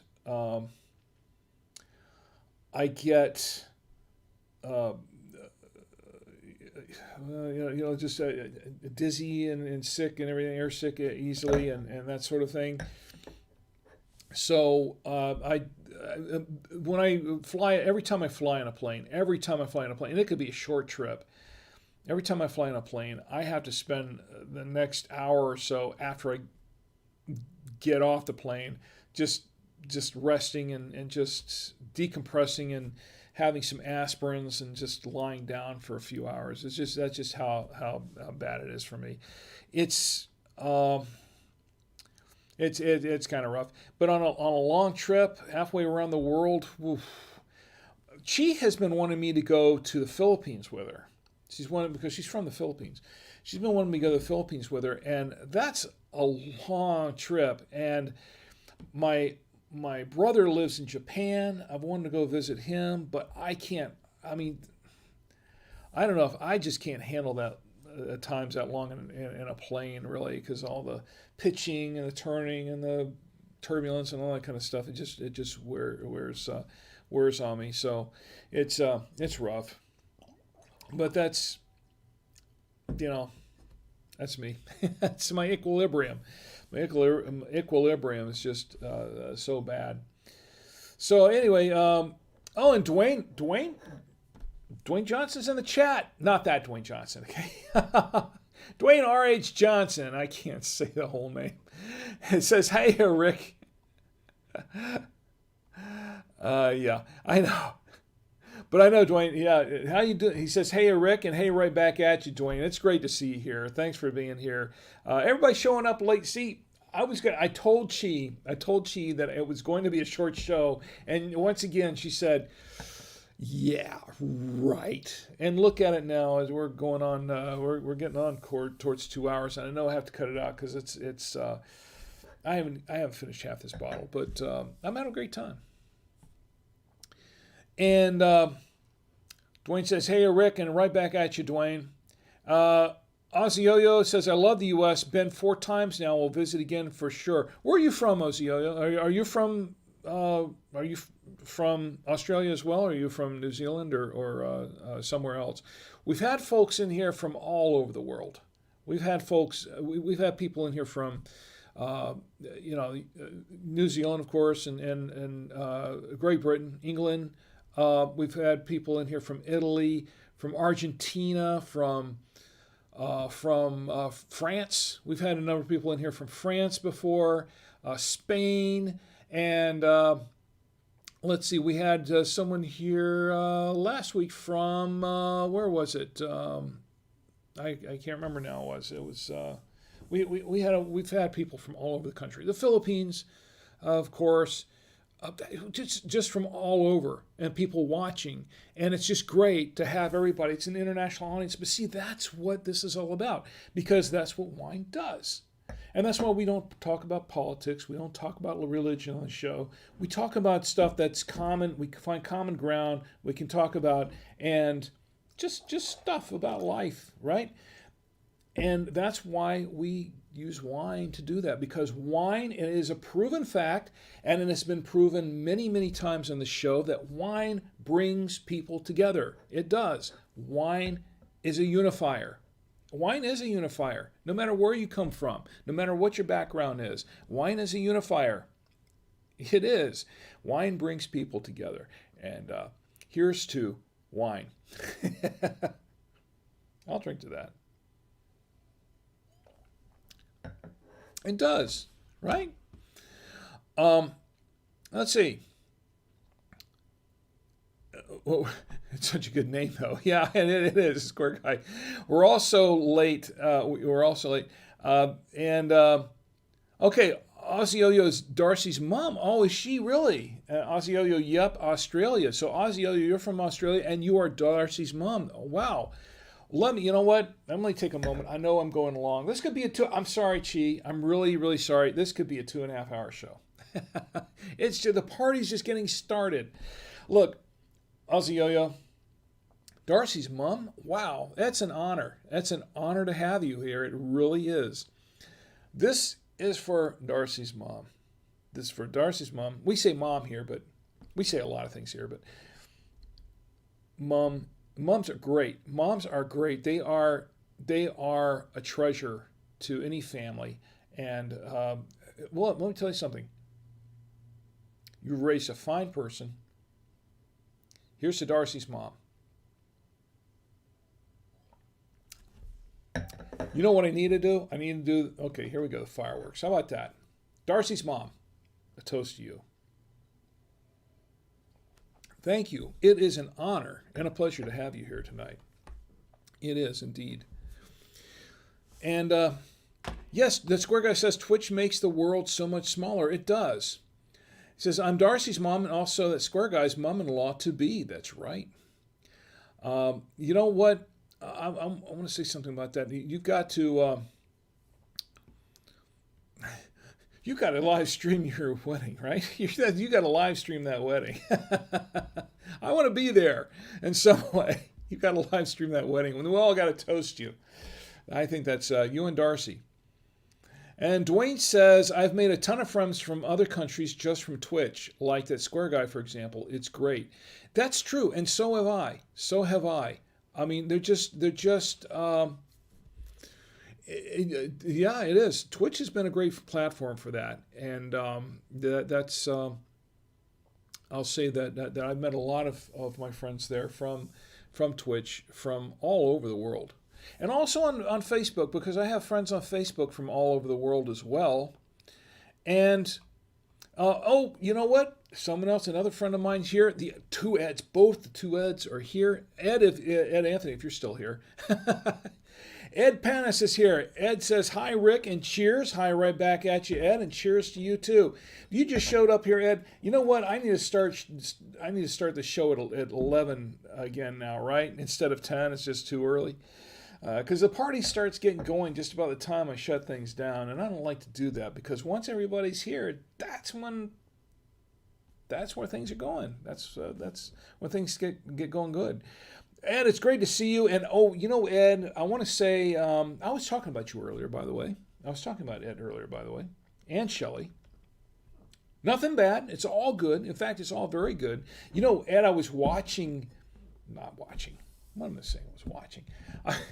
I was listening. I was listening to the last 2 episodes of Selling Sarasota today. I really, really was. No kidding. I was, and one of the things that I really enjoyed was the episode that you did when you had another mutual friend of ours on, Sean Yesner, Yesner Law. And I thought that was a very, very good interview with Sean. And I want to commend you on that. That was very good. And I would say, you know what? I'm not going to say I'm jealous, but I'm a little bit envious there. I left O-Town before podcasting became big there. I started podcasting in 2006, and nobody else in the area that I know of was podcasting. Came up here to North Carolina, been here for 15 years. A lot of nothing going on up here. I mean, there are some people doing podcasting and things like that, but basically not really anything organized. Soon as I left, all the podcasters came out, and they're doing all kinds of podcasting, and they've got podcasting organizations and groups. Chris Kremitsos and everybody started their thing going down there, and I was like, my goodness, I left Orlando just before it started getting good, and it's like all my fellow podcasters in Orlando were there. That's my hometown, is O-Town. We live in Charlotte, but I've never called Charlotte my home, and I don't think I ever really will. I mean, we're here. A lot of good things. We've had a lot of good things in Charlotte. A lot of the good things have happened to us in Charlotte. It's been a good experience for us, but it's just not home. You know what I mean? O-Town will always be home. Florida will always be my home. Born born there, and look, all these people there. That Ed's there. Both Eds are there. Ed says, hi, Rick, cheers, and right back at you. And the Eds are saying hi to each other. And Ed says, I'm usually in bed around 9. Oh, come on. It's the eve of the 4th of July. You know what? It's going to be the 4th of July in 1 more minute. So stick around. Hold on. I got to do this again. It's going to be the 4th of July in 1 minute, right? I got to fix this. This could be a 3-hour wine stream. I don't know, for all I know. Okay, everybody ready? Toast your glasses. Oh, it's midnight now. It's the 4th of July. Everybody's birthday here in the U.S. Okay, here we go. Here's to, Ed says Sean is a great guy. He is. He's a really, really great guy. Knows his stuff, too. Very smart. Anyway, here's to us. Happy birthday, America. Happy, happy birthday. And may we have many, many, many, many more. I sure hope so. Here's to the USA. Happy Independence Day. Yes, Ed says Happy Independence Day. What are you drinking, Ed? Both Eds. I know Ed Anthony doesn't drink wine a lot, but if you got a beer, that's good. That's good. That's good enough for me. I've shared many a beer with Ed Anthony. Yes, I have. I've shared many a beer with Ed Anthony. Yeah, I've shared beers with Ed Panis too. One of these days, maybe we all get the Eds together. We all the Eds get together. We all have to have a few beers. I think that would be a lot of fun. I think that would be great. I think everybody have a great time. So, anyway, happy birthday one more time, USA. Happy birthday. And for those in other countries, bear with us. We're just celebrating our birthday. But it's good. I'm just glad that everybody could get together tonight and just have a great time. It's really cool. It's been great. And you know what? Let's see what I did here. I actually put the mute on Twitch accidentally, I think. Let me take that off. There we go. Can everybody hear me on Twitch? That's good. Still hear me? I don't know. There we go. I accidentally hit the wrong button. Okay, so that square guy says that square guy says USA, please visit us soon. We'll roll out the red carpet for you and Darcy both, and I'd really enjoy that. I really enjoy that. That square guy says, have an extra one for me, Rick. I'm not drinking this month. It's okay. It's all okay. It's all good. I hope you're drinking something. I hope you're drinking water or something. You can't go a month without drinking any water. You got to stay hydrated. Does it get is it humid in Australia? I don't know. Does it get pretty humid in Australia, or is it fairly dry there? The air there. The more humidity there is, I think the more you really want to try to stay hydrated. I think because I tell you what, the humidity coming from Florida, the humidity just sucks the hydration out of you. It really does. At least for me, it does. Zioyo says, "Woohoo! Happy 4th of July!" And okay, you've been able to hear me. Thank you. I appreciate it. Just fine. Well, the Squirky says, well, I just had a big cup of bubble tea. Now, what is bubble tea made of? I mean, tea. I love tea. I love coffee, and I love tea. By the way, this is that square mug again. Yeah. From the square guy. What is bubble tea actually made of? What is in it? It's not like a pico tea of any sort or a spice tea of any sort. Let's see. The square guy says, nah, chilly and dry at the moment. Okay, chilly and dry. So it was a little cool on the cool side. Well, when's the best time to visit Australia? I mean, when's the best time to visit weather-wise? Is it like in summer, spring? Summer's different there than here, right? I'm not sure what. Square guy says this one was a sparkling green tea with apple syrup. Okay, that's interesting. Sparkling green tea with apple syrup. Then I had pearls and some jelly at the bottom. That sounds kind of exotic. That sounds rather exotic. I'd like to try that. I love teas.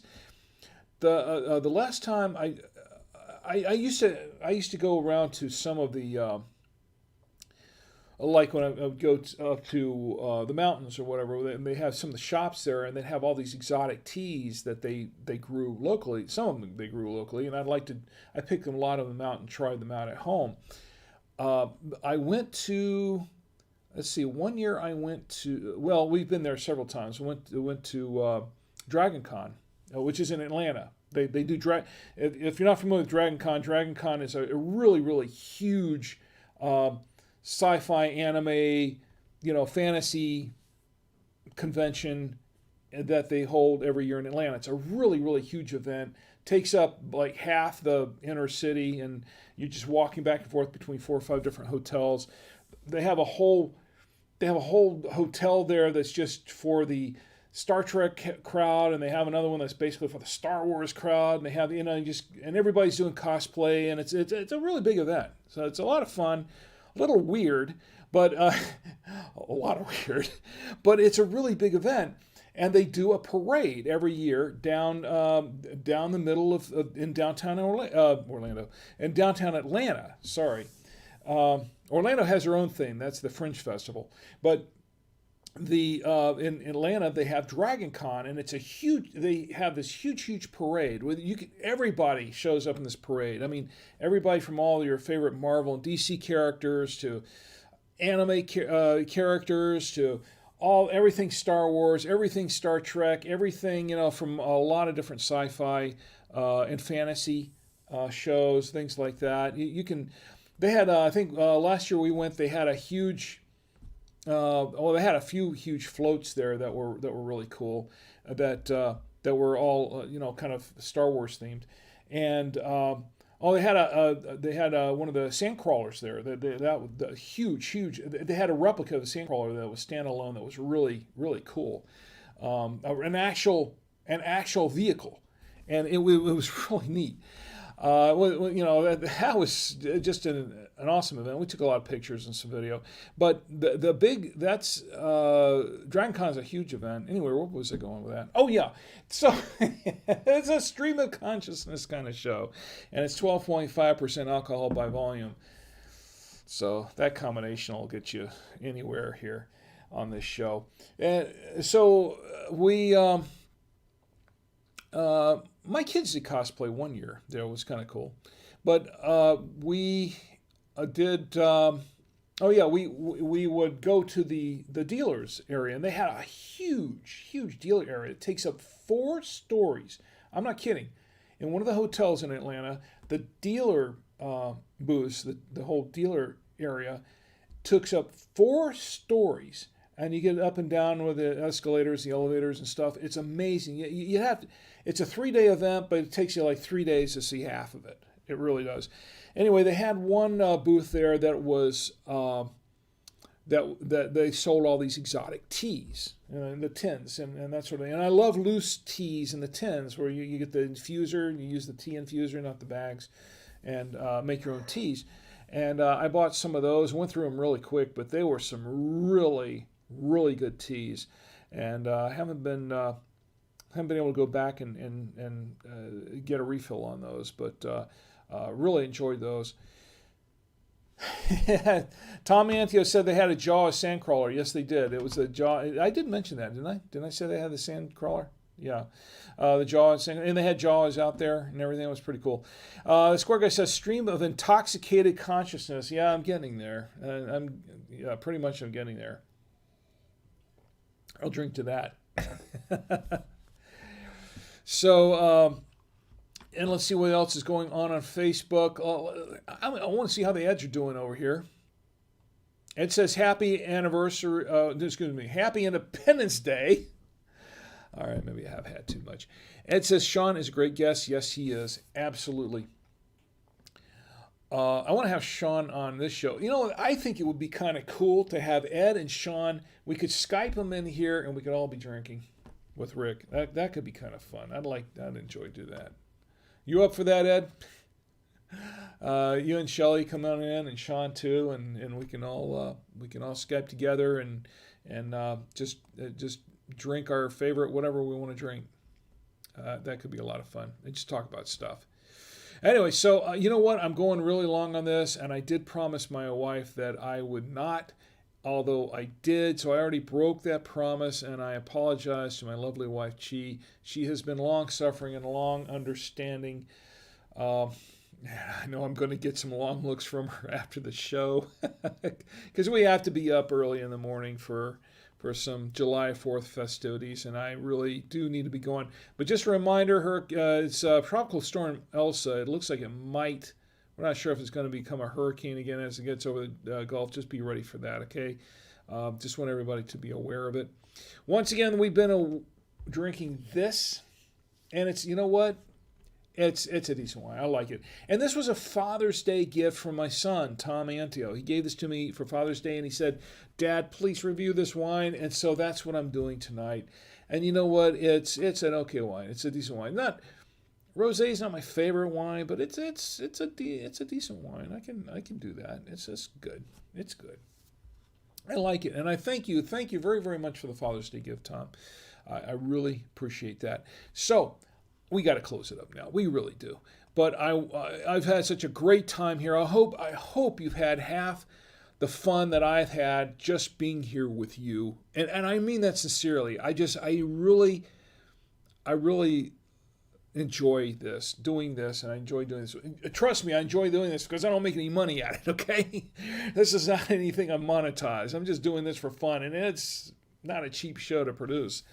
You know, if you want, you can buy me a coffee. Go to drinkwithrick.com and buy me coffee, but there's no obligation to do that. I just threw that in there.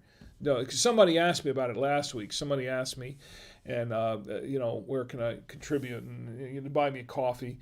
You can do that if you want, but there's no obligation once again. And if you are struggling, please do not do that because you need to eat more than I need to do this show. That I need to entertain you. Okay.